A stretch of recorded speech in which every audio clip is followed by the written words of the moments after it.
ಸ್ನೇಹಿತರೆ, ಇವತ್ತು ರಾಜ್ಯದ ಜನರಿಗೆ ಒಂದು ವಿಷಾದನೀಯ ಸಂಗತಿ ಏನಪ್ಪ ಅಂತಂದರೆ, ನಮ್ಮ ಕನ್ನಡ ಒಂದು ಸಾಹಿತ್ಯವನ್ನು ಮೇರುನ್ನತಕ್ಕೆ ಏರಿಸಿರ್ತಕ್ಕಂತಹ ಹಾಗೂ ಕನ್ನಡ ಸಾಹಿತ್ಯವನ್ನು ಶ್ರೀಮಂತಗೊಳಿಸಿರ್ತಕ್ಕಂತಹ ನಾಡೋಜ ಸಮನ್ವಯ ಕವಿ ಅಂತಲ್ಲಿ ಬಿರುದನ್ನು ಪಡೆದಿರತಕ್ಕಂತಹ ಶ್ರೀ ಚನ್ನವೀರ್ ಕಣಿವೆಯವರು ನಿಧನವನ್ನು ಹೊಂದಿದ್ದಾರೆ. ಸೊ ಎಲ್ಲರೂ ಕೂಡ ವಿಷಾದವಾಗ್ತಿದೆ. ಆ ಕಾರಣಕ್ಕೋಸ್ಕರ ಇನ್ನೊಂದೇನಪ್ಪ ಅಂತಂದರೆ, ಇವರ ಜೀವಧ್ವನಿಯಾಗಿರ್ತಕ್ಕಂತಹ ಒಂದು ಕಾವ್ಯಕ್ಕೆ 1981ರಲ್ಲಿ ಕೇಂದ್ರ ಸಾಹಿತ್ಯ ಅಕಾಡೆಮಿ ಪ್ರಶಸ್ತಿ ಕೂಡ ದೊರೆತಿದೆ. ಸೊ ಹಾಗೆ ಹಲವಾರು ಕಾವ್ಯ ಲೋಕಕ್ಕೆ ಅಥವಾ ಸಾಹಿತ್ಯ ಲೋಕಕ್ಕೆ ತನ್ನದೇ ಆಗಿರ್ತಕ್ಕಂತಹ ಕೊಡುಗೆಯನ್ನು ನೀಡಿ ಒಂದು ಕನ್ನಡ ಸಾಹಿತ್ಯವನ್ನು ಶ್ರೀಮಂತಗೊಳಿರ್ತಕ್ಕಂಥ ಧೀಮಂತ ಕವಿ ಯಾರಪ್ಪ ಅಂತಂದರೆ ನಾಡೋಜ ಶ್ರೀ ಚನ್ನವೀರ್ ಕಣಿವೆಯವರು. ಸೊ ಧಾರವಾಡದ ಗದಗದಲ್ಲಿ ಹುಟ್ಟಿ ಧಾರವಾಡದಲ್ಲಿ ತಮ್ಮ ವಿದ್ಯಾಭ್ಯಾಸವನ್ನು ಮಾಡಿ ಸೊ ಈಗ ಚಿಕಿತ್ಸೆ ಫಲಕಾರಿಯಾಗದೆ ಕೊನೆಯ ಹೆಸರನ್ನು ಎಳೆದಿದ್ದಾರೆ. ಸೊ ದೇವರಲ್ಲಿ ಹಸ್ತಂಗತರಾಗಿದ್ದಾರೆ. ಸೊ ಅವರ ಆತ್ಮಕ್ಕೆ ಎಲ್ಲರೂ ಶಾಂತಿಯನ್ನು ಕೋರ್ತಾ ಒಂದು ತರಗತಿಯನ್ನು ಪ್ರಾರಂಭಿಸೋಣ. ಎಲ್ಲರೂ ಕೂಡ ಬಹಳ ದುಃಖ ಆಗ್ತಿದೆ.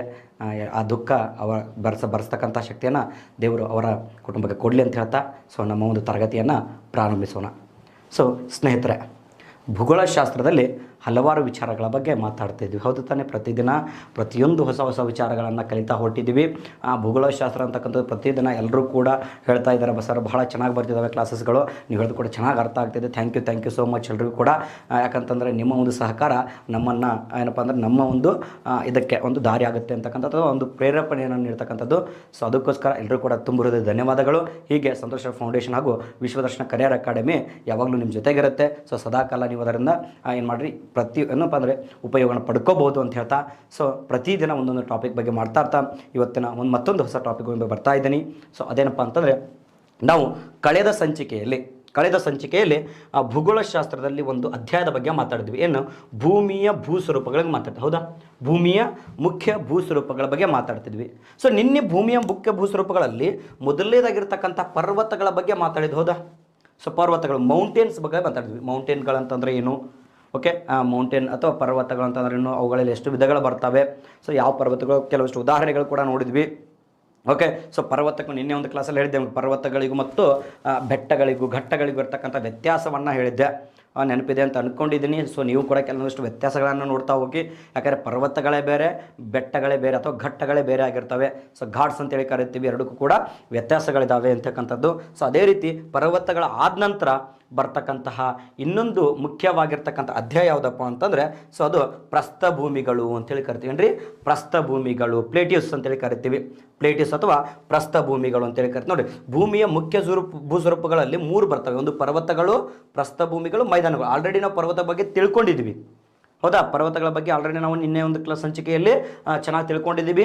ಆದರೆ ಸೊ ನೆಕ್ಸ್ಟ್ ಇನ್ನೊಂದು ಯಾವುದಪ್ಪ ಅಂತಂದ್ರೆ, ನೆಕ್ಸ್ಟ್ ಬರ್ತಕ್ಕಂಥ ಯಾವ್ದು?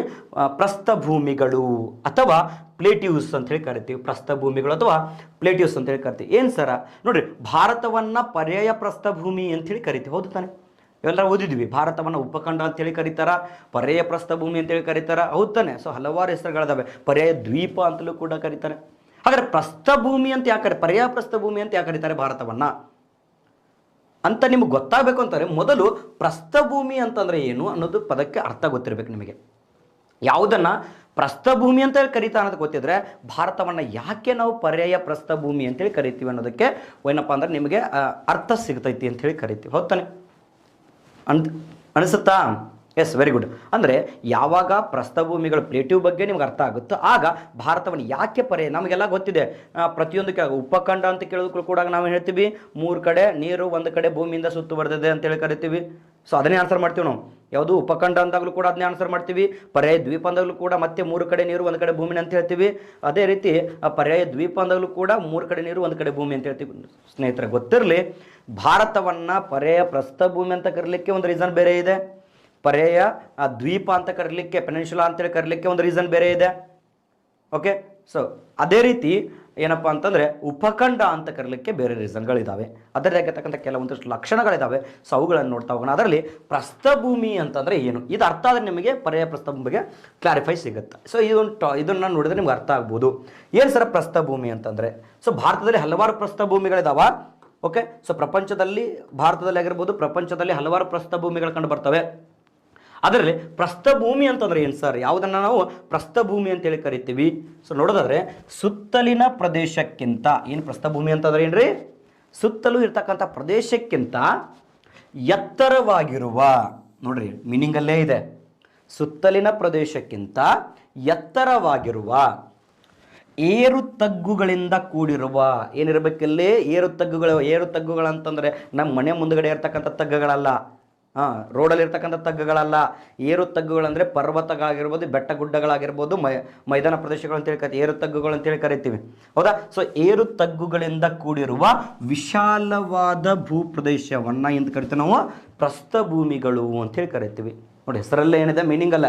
ಸೊ ಏನಪ್ಪಾ ಅಂತಂದ್ರೆ ಸುತ್ತಲಿನ ಪ್ರದೇಶಕ್ಕಿಂತ ಏನಾಗಿರ್ಬೇಕಿರೋದು, ಎತ್ತರವಾಗಿರಬೇಕು, ಏರು ತಗ್ಗುಗಳಿಂದ ಕೂಡಿರಬೇಕು. ಆ ಏರು ತಗ್ಗುಗಳಿಂದ ಕೂಡಿರುವ ವಿಶಾಲ ಒಂದು ಭೂಪ್ರದೇಶವನ್ನು ನಾವೆಂತ ಕರಿತೀವಿ, ಪ್ರಸ್ಥಭೂಮಿ ಅಂತೇಳಿ ಕರಿತೀವಿ, ಅಥವಾ ಪ್ಲೇಟ್ಯೂಸ್ ಅಂತೇಳಿ ಕರಿತೀವಿ. ನೋಡ್ರಿ ಅರ್ಥ ಆಗಿದೆ ಅಂತ ಅನ್ಕೊಂಡಿದ್ದೀನಿ. ಪ್ರಸ್ಥಭೂಮಿ ಅಂತಂದ್ರೆ ಏನ್ರಿ, ಸುತ್ತಲಿನ ಪ್ರದೇಶಕ್ಕಿಂತ ಎತ್ತರವಾಗಿರಬೇಕು, ಹೈಟಿಗಿರಬೇಕು, ಆಮೇಲೆ ಮೇಲ್ಗಡೆ ಏರು ತಗ್ಗುಗಳು ಇರಬೇಕು, ಫ್ಲಾಟ್ ಆಗಿರಬಾರ್ದು, ಕಂಪ್ಲೀಟ್ ಏನಪ್ಪ ಅಂದರೆ ಏರು ತಗ್ಗುಗಳಿಂದ ಕೂಡಿದ್ದು. ಅದು ಪ್ರದೇಶ ಹೆಂಗಿರಬೇಕು, ಬಹಳ ವಿಶಾಲ ಆಗಿರಬೇಕು, ಜಾಸ್ತಿ ವಿಸ್ತೀರ್ಣವನ್ನು ಹೊಂದಿರಬೇಕು. ಅಂತಹ ಭೂ ಪ್ರದೇಶಗಳನ್ನು ನಾವು ಪ್ರಸ್ಥಭೂಮಿಗಳು ಅಥವಾ ಪ್ಲೇಟ್ಯೂಸ್ ಅಂತೇಳಿ ಕರಿತೀವಿ. ಪ್ರಸ್ಥಭೂಮಿ ಅಥವಾ ಪ್ಲೇಟ್ಯೂಸ್ ಅಂತೇಳಿ ಕರಿತೀವಿ. ಇವು ಸಾಮಾನ್ಯವಾಗಿ 150ರಿಂದ 800 ಮೀಟರ್ ಎತ್ತರದವರೆಗೆ ಕಂಡು ಬರ್ತವೆ. ಇವುಗಳ ಸರಾಸರಿ ಎತ್ತರ ಇರ್ತದೆ ಅಂತಂದರೆ ಸಮುದ್ರ ಮಟ್ಟದಿಂದ, ಸಾಮಾನ್ಯ ಮಟ್ಟದಿಂದ ಸುಮಾರು 150 ಮೀಟರಿಂದ 800 ಮೀಟರ್ ಎತ್ತರದವರೆಗೂ ಕೂಡ ಈ ಒಂದು ಪ್ರಸ್ಥಭೂಮಿಗಳು ಕಂಡು ಬರ್ತವೆ ಅಂತಕ್ಕಂಥದ್ದು, ಪ್ರಸ್ಥಭೂಮಿಗಳು ಕಂಡು ಬರ್ತವೆ. ನೋಡಿರಿ, ಸೊ ಸುತ್ತಲ ಪ್ರದೇಶಕ್ಕಿಂತ ಎತ್ತರವಾಗಿರುವ ಏರು ತಗ್ಗುಗಳಿಂದ ಕೂಡಿದ ವಿಶಾಲ ಭೂಪ್ರದೇಶವನ್ನು ನಾವು ಪ್ರಸ್ಥಭೂಮಿ ಅಂತ ಹೇಳಿ ಕರೆದ್ರೆ, ಈ ಪ್ರಸ್ಥಭೂಮಿಗಳು ಸುಮಾರು 150ರಿಂದ 800 ಮೀಟರ್ ಎತ್ತರವನ್ನು, ಸರಾಸರಿ ಎತ್ತರವನ್ನು ಹೊಂದಿರುತ್ತವೆ. ನೋಡಿರಿ, ಸೊ 1000 ಮೀಟರ್ಗಿಂತ ಎತ್ತರವಾಗಿದ್ದರೆ ಅದನ್ನ ಪರ್ವತ ಅಂತ ಹೇಳಿ ಕರಿತೀವಿ ಅಂತ ಹೇಳಿದ್ದೆ ನಿನ್ನೆ ಕ್ಲಾಸಲ್ಲಿ. ಅವು 1000 ಮೀಟರ್ ಅಲ್ಲ, 800 ಮೀಟರ್ಗಿಂತಲೂ ಕಡಿಮೆ ಎತ್ತರವನ್ನು ಹೊಂದಿರ್ತವೆ, 800 ಮೀಟರ್ಗಿಂತಲೂ ಕಡಿಮೆ ಎತ್ತರವನ್ನು ಹೊಂದಿರ್ತವೆ. ಇವುಗಳನ್ನು ನಾವು ಪ್ರಸ್ಥಭೂಮಿಗಳು ಅಂತೇಳಿ ಕರಿತೀವಿ. ಏನು ಕರಿತೀವಿ, ಪ್ರಸ್ಥಭೂಮಿಗಳು ಅಂತೇಳಿ ಕರಿತೀವಿ.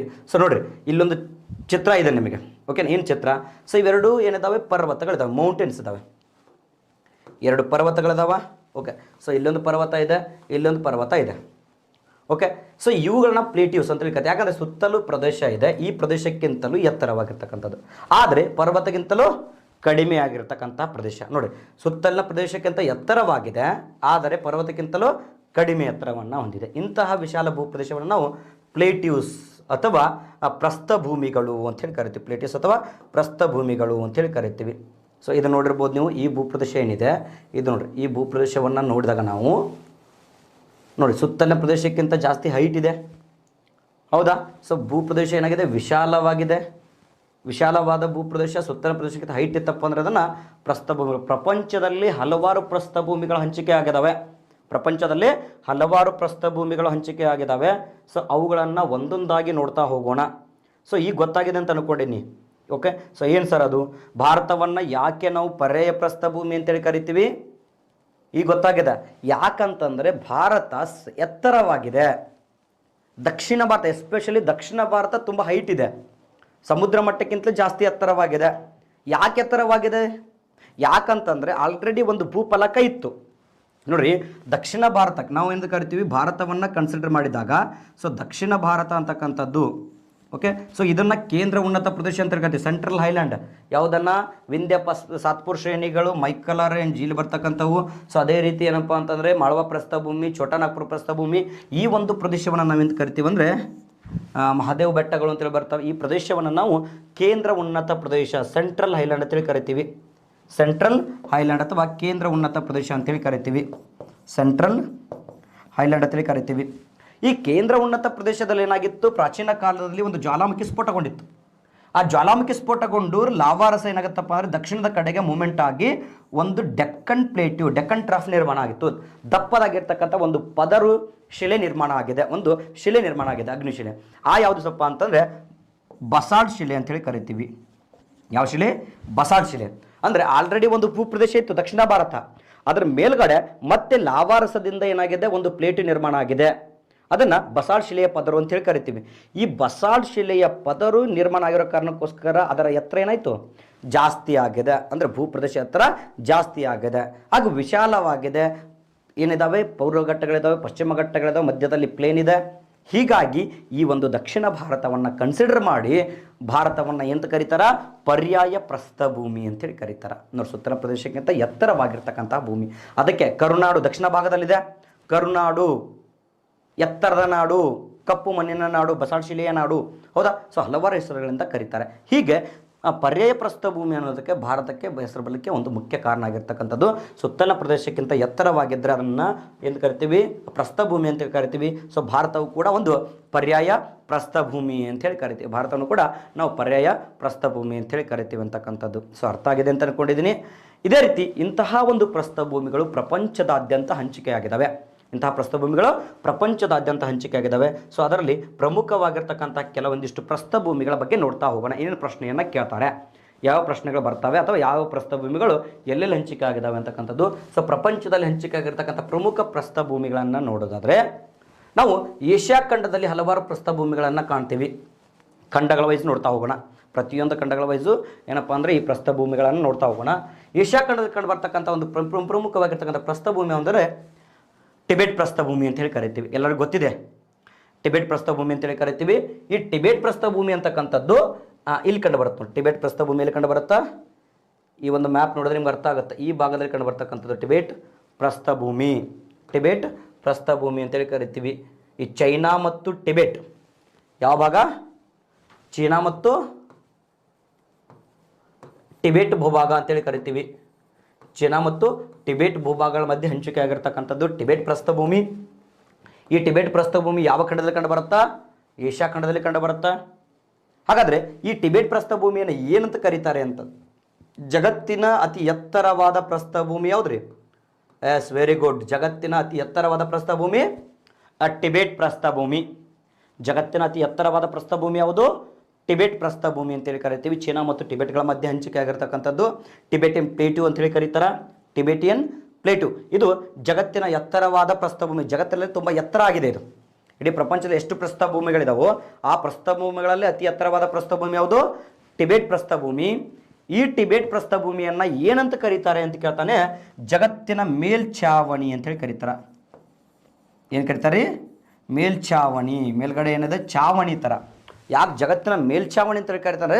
ಜಗತ್ತಿನ ಎಲ್ಲ ಪ್ರಸ್ಥಭೂಮಿಗಳಿಗಿಂತಲೂ ಎತ್ತರವಾಗಿರ್ತಕ್ಕಂಥ ಒಂದು ಪ್ರಸ್ಥಭೂಮಿ. ಹೀಗಾಗಿ ಟಿಬೆಟ್ ಪ್ರಸ್ಥಭೂಮಿಯನ್ನು ಜಗತ್ತಿನ ಮೇಲ್ಛಾವಣಿ ಅಂತೇಳಿ ಕರೀತಾರೆ. ನೆನಪಿಟ್ಕೊಳ್ರಿ, ಪ್ರಶ್ನೆ ಏನು ಕೇಳ್ತಾನೆ ಅಂತಂದರೆ, ಒಂದು ಟಿಬೆಟ್ ಪ್ರಸ್ಥಭೂಮಿ ಯಾವ ಖಂಡದಲ್ಲಿ ಕಂಡು ಬರುತ್ತಾ? ಏಷ್ಯಾ ಖಂಡದಲ್ಲಿ ಕಂಡು ಬರ್ತೈತಿ. ಟಿಬೆಟ್ ಪ್ರಸ್ಥಭೂಮಿ ಯಾವ ರಾಷ್ಟ್ರಗಳ ಮಧ್ಯೆ ಹಂಚಿಕೆ ಆಗಿದೆ? China Tibet. Okay, Tibet China ಅಂತೇಳಿ ಕರಿತೀವಿ. ಸೊ ಮೂರನೇದು ಯಾವುದಪ್ಪ ಅಂತಂದರೆ, ಜಗತ್ತಿನ ಅತಿ ಎತ್ತರವಾದ ಪ್ರಸ್ಥಭೂಮಿ ಯಾವುದು ಅಂತ ಕೇಳ್ತಾನೆ, ಅದು ಟಿಬೆಟ್ ಪ್ರಸ್ಥಭೂಮಿ. ಓಕೆ, ನೆಕ್ಸ್ಟ್ ನಾಲ್ಕನೇ ಪ್ರಶ್ನೆ ಏನು ಕೇಳ್ತಾನೆ, ಜಗತ್ತಿನ ಮೇಲ್ಛಾವಣಿ. ಆಲ್ರೆಡಿ ಪೊಲೀಸ್ ಮತ್ತು PSI ಎಕ್ಸಾಮ್ಗಳಿಗೆ ಅತಿ ಹೆಚ್ಚು ಬಾರಿ ಕೇಳ್ತಕ್ಕಂಥ ಪ್ರಶ್ನೆ. PSI ಮತ್ತು ಪೊಲೀಸ್ ಎಕ್ಸಾಮ್ಗಳಿಗೆ ಅತಿ ಹೆಚ್ಚು ಬಾರಿ ಕೇಳ್ತಕ್ಕಂಥ ಪ್ರಶ್ನೆ, ಜಗತ್ತಿನ ಮೇಲ್ಛಾವಣಿ ಎಂದು ಈ ಕೆಳಗಿನ ಯಾವ ಪ್ರಸ್ಥಭೂಮಿಯನ್ನು ಕರೀತಾರೆ? ಟಿಬೆಟ್ ಪ್ರಸ್ಥಭೂಮಿಯನ್ನು ಕರೆಯಲಾಗುತ್ತೈತಿ ಅಂತ ಹೇಳ್ಕಂಥದ್ದು. ನೆಕ್ಸ್ಟು ಎರಡನೇ ಪ್ರಸ್ಥಭೂಮಿ, ಏಷ್ಯಾ ಖಂಡದಲ್ಲಿ ಕಂಡು ಬರ್ತಕ್ಕಂತಹ ಎರಡನೇ ಪ್ರಸ್ಥಭೂಮಿ ಯಾವುದಪ್ಪ ಅಂತಂದರೆ ದಖನ್ ಪ್ರಸ್ಥಭೂಮಿ ಅಂತೇಳಿ ಕರಿತೀವಿ. ಯಾವ ಪ್ರಸ್ಥಭೂಮಿ? ದಖನ್ ಪ್ರಸ್ಥಭೂಮಿ ಅಂತೇಳಿ ಕರಿತೀವಿ. ದಖನ್ ಪ್ರಸ್ಥಭೂಮಿ. ಸೊ ಭಾರತದ ದಕ್ಷಿಣ ಭಾಗದಲ್ಲಿ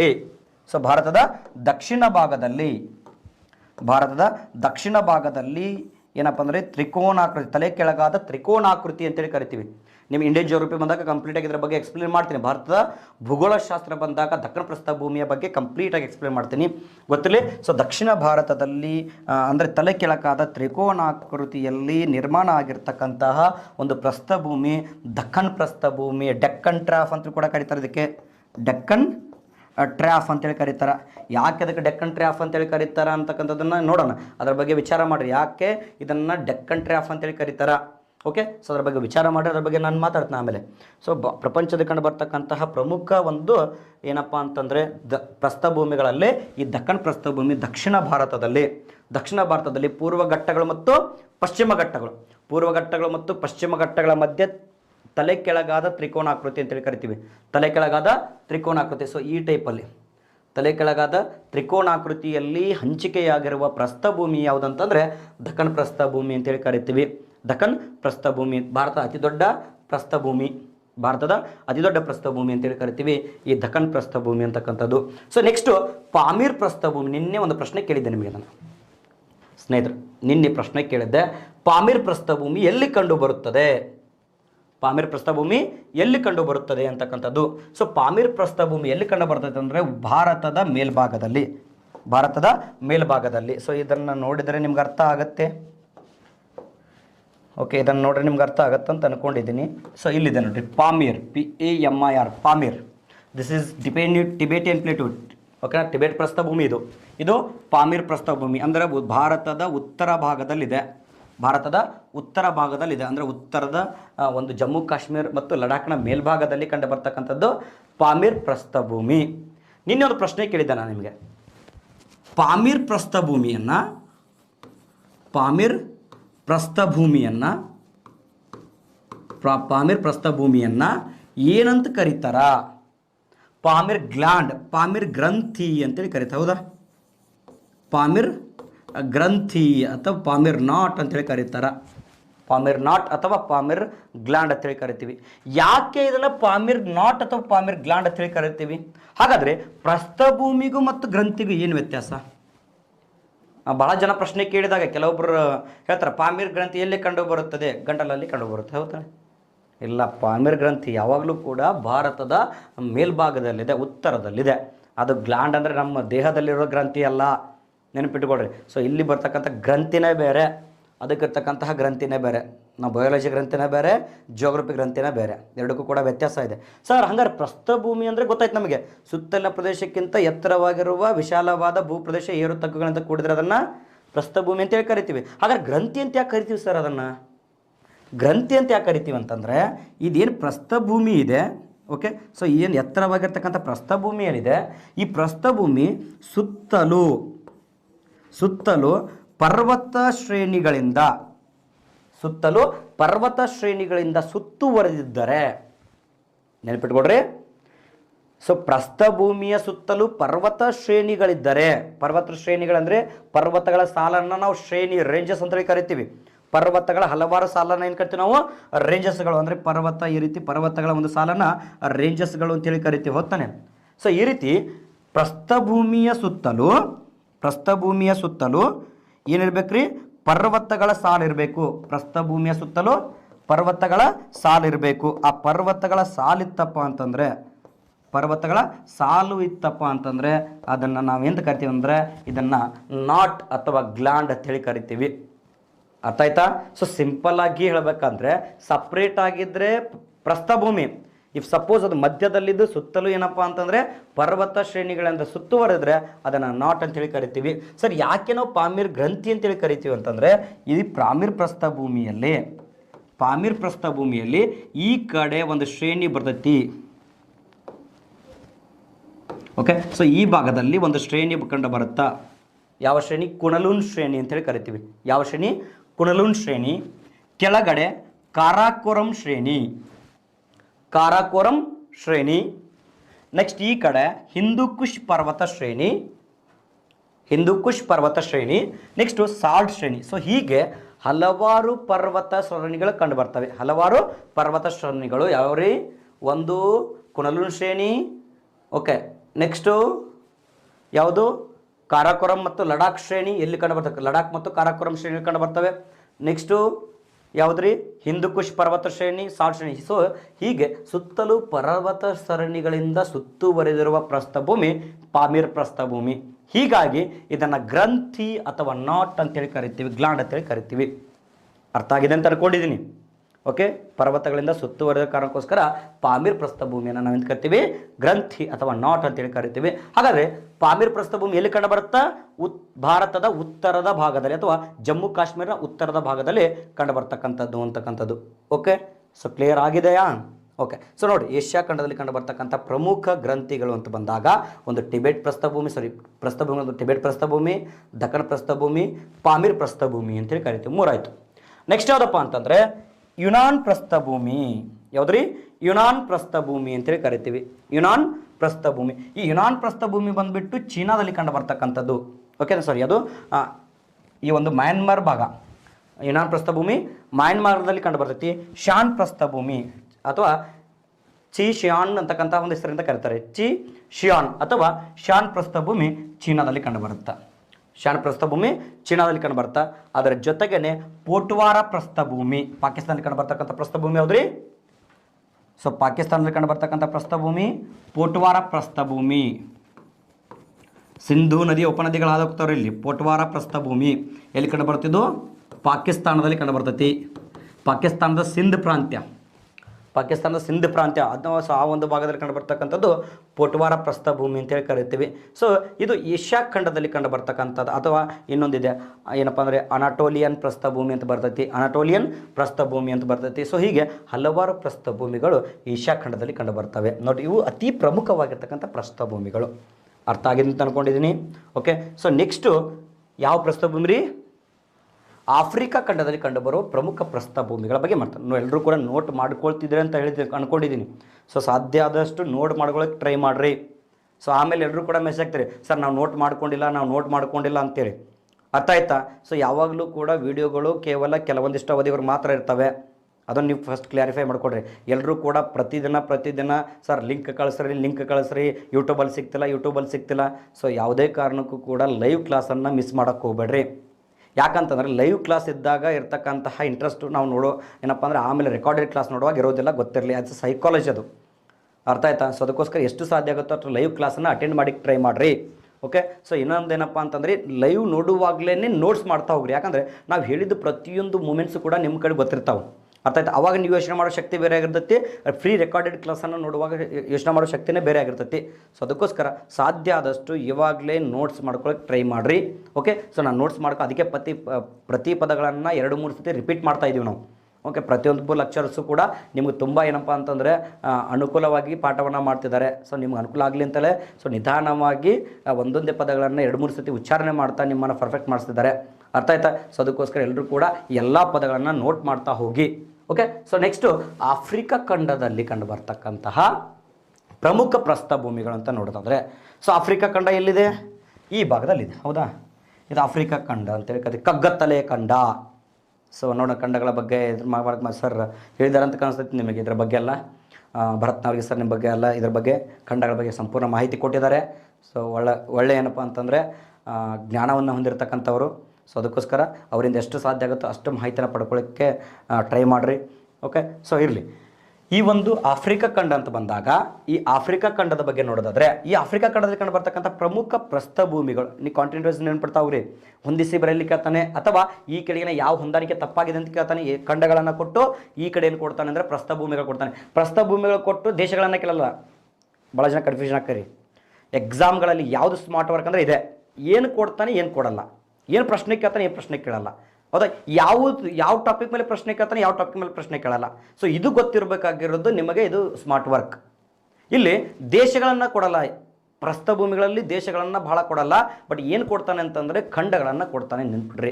ಯಾಕೆ ದೇಶಗಳನ್ನು ಜಾಸ್ತಿ ಕೊಡಲ್ಲ? ಪ್ರಸ್ಥಭೂಮಿಗಳು ಹಲವಾರು ದೇಶಗಳಲ್ಲಿ ಹಂಚಿಕೆ ಆಗಿರ್ತವೆ. ಸೊ ಹೀಗಾಗಿ ಏನಪ್ಪ ಅಂದರೆ ದೇಶಗಳನ್ನು ಕೊಡೋದು ಭಾಳ ಕಡಿಮೆ. ಬಟ್ ಖಂಡಗಳನ್ನು ಕೊಡ್ತಾನೆ. ನೆನ್ಪಿಡ್ರಿ. ಒಂದು ಕಡೆ ಖಂಡಗಳು ಕೊಡ್ತಾನೆ, ಒಂದು ಕಡೆ ಪ್ರಸ್ಥಭೂಮಿಗಳು ಕೊಡ್ತಾನೆ. ಹೀಗಾಗಿ ಆಫ್ರಿಕಾ ಖಂಡದಲ್ಲಿ ಕಂಡು ಬರ್ತಕ್ಕಂಥ ಪ್ರಮುಖ ಪ್ರಸ್ಥಭೂಮಿಗಳು ಒಂದು ಟಿಬೆಸ್ಟಿ ಪ್ರಸ್ಥಭೂಮಿ ಅಂತೇಳಿ ಕರಿತೀವಿ. ಹೌದ್ರಿ?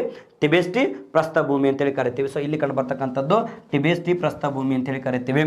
ಓಕೆ, ನೆಕ್ಸ್ಟು ಅದನ್ನು ಬಿಟ್ಟರೆ ಕಟಾಂಗ್ ಪ್ರಸ್ಥಭೂಮಿ. ಯಾವುದ್ರಿ? ಕಟಾಂಗ್ ಪ್ರಸ್ಥಭೂಮಿ ಇಲ್ಲಿದೆ ನೋಡ್ರಿ. ಕಟಾಂಗ್ ಪ್ರಸ್ಥಭೂಮಿ ಆಫ್ರಿಕಾ ಖಂಡದ ಮಧ್ಯಭಾಗದಲ್ಲಿ ಕಂಡು ಬರ್ತಕ್ಕಂಥದ್ದು ಕಟಾಂಗ್ ಪ್ರಸ್ಥಭೂಮಿ. ನೆಕ್ಸ್ಟು ಒಹಿಲಾ ಪ್ರಸ್ಥಭೂಮಿ ಅಂತ ಹೇಳಿ ಕರಿತೀವಿ. ಒಹಿಲಾ ಪ್ರಸ್ಥಭೂಮಿ. ಈ ಒಹಿಲಾ ಪ್ರಸ್ಥಭೂಮಿಯಲ್ಲಿ ಕಂಡು ಬರುತ್ತೆ ಅಂದರೆ ಸಹಾರಾ ಮರುಭೂಮಿಯ ದಕ್ಷಿಣದಲ್ಲಿ ಕಂಡು ಬರ್ತೈತಿ. ಸಹಾರಾ ಮರುಭೂಮಿಯ ದಕ್ಷಿಣದಲ್ಲಿ ಕಂಡು ಬರ್ತಕ್ಕಂಥದ್ದು ಒಹಿಲಾ ಪ್ರಸ್ಥಭೂಮಿ. ನೆಕ್ಸ್ಟು ಅಹಗ್ಗರ್ ಪ್ರಸ್ಥಭೂಮಿ ಅಥವಾ ಅಗ್ಗರ್ ಅಂತಲೂ ಕೂಡ ಕರೀತಾರೆ. ಅಹಗ್ಗರ್ ಅಥವಾ ಅಗ್ಗರ್ ಪ್ರಸ್ಥಭೂಮಿ ಅಂತೇಳಿ ಕರೀತಾರೆ. ಅದು ಸಹಾರಾ ಮರುಭೂಮಿಯಲ್ಲಿ ಕಂಡು ಬರ್ತದೆ. ನೆನಪಿಟ್ಕೊಳ್ರಿ, ಇದನ್ನು ಭಾಳ ಇಂಪಾರ್ಟೆಂಟ್. ಇದು ಸಹಾರಾ ಮರುಭೂಮಿಯಲ್ಲಿ ಕಂಡುಬರುವ ಪ್ರಸ್ಥಭೂಮಿ ಯಾವುದು? ಅಹಗ್ಗರ್ ಅಥವಾ ಅಗ್ಗರ್ ಪ್ರಸ್ಥಭೂಮಿ ಅಂತೇಳಿ ಕರೀತಾರೆ. ಅಹಗ್ಗರ್ ಅಥವಾ ಅಗ್ಗರ್ ಪ್ರಸ್ಥಭೂಮಿ ಅಂದರೆ ಎರಡು ಒಂದೇ. ಇದೆಲ್ಲಿ ಕಂಡು ಬರುತ್ತಾ? ಆಫ್ರಿಕಾ ಖಂಡದ ಸಹಾರಾ ಮರುಭೂಮಿಯಲ್ಲಿ ಕಂಡು ಬರ್ತಕ್ಕಂಥ ಒಂದು ಪ್ರಸ್ಥಭೂಮಿ ಯಾವುದ್ರಿ? ಅಗ್ಗರ್ ಅಥವಾ ಅಹಗ್ಗರ್ ಪ್ರಸ್ಥಭೂಮಿ ಅಂತೇಳಿ ಕರಿತೀವಿ. ಓಕೆ, ನೆಕ್ಸ್ಟು ಜೋಸಾ ಪ್ರಸ್ಥಭೂಮಿ ಅಂತೇಳಿ ಕರಿತೀವಿ. ಹೌದ್ರಿ? ಜೋಸಾ ಪ್ರಸ್ಥಭೂಮಿ ಅಂತೇಳಿ ಕರಿತೀವಿ. ನೆಕ್ಸ್ಟು ಇಥಿಯೋಪಿಯನ್ ಪ್ರಸ್ಥಭೂಮಿ. ಯಾವುದ್ರಿ? ಇಥಿಯೋಪಿಯನ್ ಪ್ರಸ್ಥಭೂಮಿ. ನೋಡ್ರಿ, ಸೊ ಯಾವ ಪ್ರಸ್ಥಭೂಮಿಗಳು ಕಂಡು ಬರ್ತಾವ? ಒಂದು ಟಿಬೆಟಿ ಪ್ರಸ್ಥಭೂಮಿ. ನೀವು ಭಾಳ ಜನ ಕನ್ಫ್ಯೂಷನ್ ಆಗ್ತೀರಿ. ಟಿಬೆಟಿ ಪ್ರಸ್ಥಭೂಮಿ ಬೇರೆ, ಟಿಬೆಟ್ ಪ್ರಸ್ಥಭೂಮಿ ಬೇರೆ. ಟಿಬೇಟ್ ಪ್ರಸ್ಥಭೂಮಿ ಕಂಡುಬರುವುದು ಏಷ್ಯಾ ಖಂಡದಲ್ಲಿ, ಟಿಬೆಸ್ಟಿ ಪ್ರಸ್ಥಭೂಮಿ ಕಂಡುಬರುವುದು ಆಫ್ರಿಕಾ ಖಂಡದಲ್ಲಿ. ನೋಡಿ ಒಂದು ವರ್ಡ್ ಏನಪ್ಪ ಅಂದರೆ ಚೇಂಜಸ್ ಇದೆ, ಅದು ಟಿಬೇಟ್, ಇದು ಟಿಬೆಸ್ಟಿ. ಟಿಬೇಟ್ ಮತ್ತು ಟಿಬೆಸ್ಟಿ. ಟಿಬೇಟ್ ಪ್ರಸ್ಥಭೂಮಿ ಏಷ್ಯಾ, ಟಿಬೆಸ್ಟಿ ಪ್ರಸ್ಥಭೂಮಿ ಆಫ್ರಿಕಾ ಖಂಡ.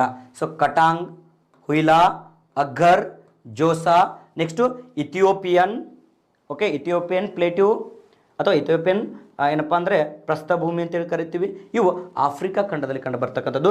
ಸಹರಾ ಮರುಭೂಮಿಯಲ್ಲಿ ಕಂಡು ಬರ್ತಕ್ಕಂಥ ಪ್ರಸ್ಥಭೂಮಿ ಯಾವುದೇ ಅಗ್ಗರ್ ಅಥವಾ ಅಹಗ್ಗರ್ ಪ್ರಸ್ಥಭೂಮಿ. ಅಗ್ಗರ್ ಅಥವಾ ಅಹಗ್ಗರ್ ಪ್ರಸ್ಥಭೂಮಿ ಸಹರಾ ಮರುಭೂಮಿಯಲ್ಲಿ ಕಂಡು ಬರ್ತಕ್ಕಂಥದ್ದು ಅಂತೇಳಿ ಕರಿತೀವಿ.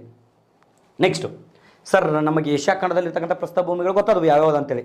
ನೆಕ್ಸ್ಟ್ ಯಾವುದ್ರಿ ಉತ್ತರ ಅಮೆರಿಕಾ ಖಂಡದಲ್ಲಿ ಕೇಳ್ತಕ್ಕಂತಹ ಪ್ರಸ್ಥಭೂಮಿಗಳು. ಏಷ್ಯಾ ಗೊತ್ತಾಯಿತು, ಆಫ್ರಿಕಾ ಗೊತ್ತಾಯಿತು. ನೆಕ್ಸ್ಟ್ ಯಾವುದ್ರಿ ಉತ್ತರ ಅಮೆರಿಕಾ ಖಂಡದಲ್ಲಿ ಕಂಡು ಬರ್ತಕ್ಕಂಥ ಪ್ರಸ್ಥಭೂಮಿಗಳು. ಸೊ ಯಾವ್ಯಾವ್ರಿ? ಒಂದಿದು ಕೊಲ್ಯಾರಡೋ ಪ್ರಸ್ಥಭೂಮಿ. ಯಾವ ಪ್ರಸ್ಥಭೂಮಿ? ಕೊಲ್ಯಾರಡೋ ಪ್ರಸ್ಥಭೂಮಿ. ಸೊ ಕೊಲ್ಯಾರಡೋ ನದಿ ಏನಿದೆ ಉತ್ತರ ಅಮೆರಿಕಾ ಅಂದ್ರೆ ಗೊತ್ತಿದೆ ತಾನೆ, ಇಲ್ಲಿದೆ ನೋಡ್ರಿ, ಇದು ಉತ್ತರ ಅಮೆರಿಕಾ. ಓಕೆ, ಉತ್ತರ ಅಮೆರಿಕಾ, ದಕ್ಷಿಣ ಅಮೆರಿಕಾ. ನಿಮ್ಮ ಕಡೆ ಏನು ಮ್ಯಾಪ್ ಇದಾವೆ, ಮ್ಯಾಪ್ ಬುಕ್ಕನ್ನು ಅಥವಾ ಅಟ್ಲಾಸ್ ಬುಕ್ಕನ್ನು ಓಪನ್ ಮಾಡಿರಿ. ನಾನು ಹೇಳುವಾಗ ನಾನು ಮುಂಚೆನೇ ಹೇಳಿದ್ದೀನಿ, ನಾ ಜಿಯೋಗ್ರಫಿ ಪಾಠ ಮಾಡಬೇಕಾದ್ರೆ ಪಕ್ಕದಲ್ಲಿ ಒಂದು ಮ್ಯಾಪ್ ಬುಕ್ ಅಥವಾ ಅಟ್ಲಾಸ್ ಇರಲಿ. ಸೊ ನಾವು ಯಾವ ಖಂಡಗಳನ್ನ ಹೇಳ್ತಾ ಹೋಗ್ತೀನೋ ಆ ಖಂಡಗಳಲ್ಲಿ ಅದನ್ನು ಮಾರ್ಕ್ ಮಾಡ್ತಾ ಹೋಗ್ರಿ. ಸೊ ಈ ಪ್ರಸ್ಥಭೂಮಿಗಳ ಬಗ್ಗೆ ನೋಡಬೇಕಾದ್ರೆ ಅಟ್ಲಾಸಲ್ಲಿ ಫಿಸಿಕಲ್ ಮ್ಯಾಪನ್ನು ಓಪನ್ ಮಾಡಿರಿ. ನಾನು ಫಸ್ಟ್ ಕ್ಲಾಸಲ್ಲಿ ಹೇಳಿದ್ದೀನಿ ನಿಮಗೆ ಇದನ್ನು. ಓಕೆ, ಮ್ಯಾಪ್ಗಳ ಬಗ್ಗೆ ಫಸ್ಟ್ ಕ್ಲಾಸಲ್ಲಿ ಹೇಳಿದ್ದೀನಿ.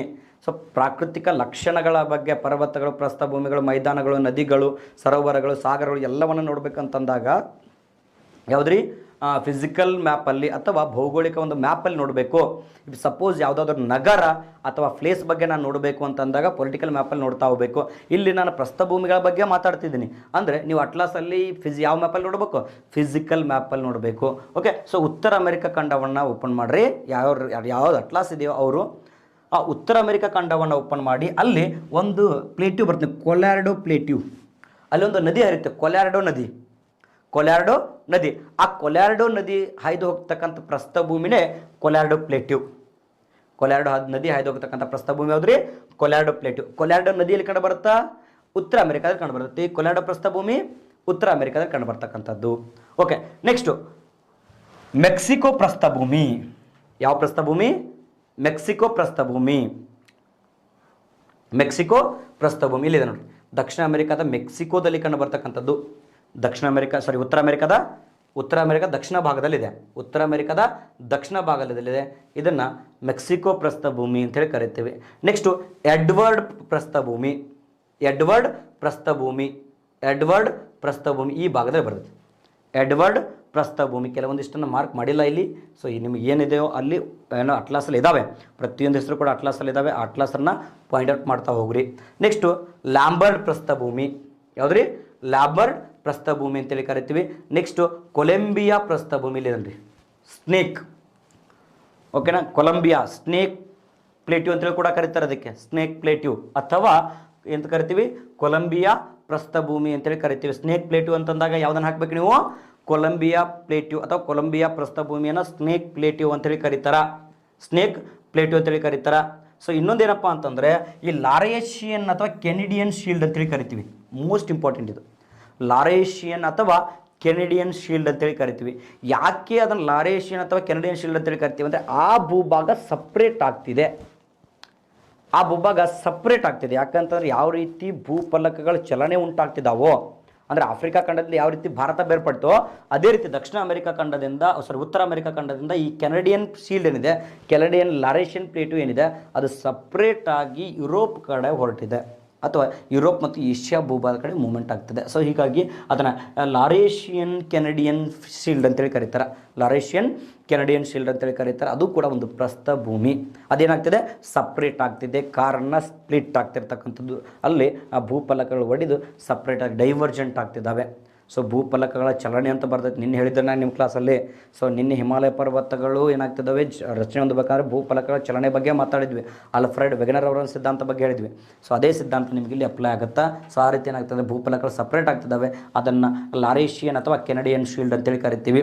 ಓಕೆ, ಸೊ ಅದು ಕೂಡ ಏನಪ್ಪ ಅಂದರೆ ಉತ್ತರ ಅಮೆರಿಕಾದಲ್ಲಿ ಕಂಡು ಬರ್ತಕ್ಕಂಥ ಒಂದು ಪ್ರಮುಖ ಏನಪ್ಪ ಅಂದರೆ ಪ್ರಸ್ಥಭೂಮಿ ಅಂತೇಳಿ ಕರಿತೀವಿ. ಇನ್ನು ಇಷ್ಟು ಬಗ್ಗೆ ಗೊತ್ತಾಯ್ತು ನಮಗೆ. ಏಷ್ಯಾ ಗೊತ್ತಾಯಿತು, ಆಫ್ರಿಕಾ ಗೊತ್ತಾಯಿತು, ಉತ್ತರ ಅಮೆರಿಕಾದ ಕಂಡು ಬರ್ತಕ್ಕಂಥ ಪ್ರಮುಖ ಪ್ರಸ್ಥಭೂಮಿಗಳು ಗೊತ್ತದವು.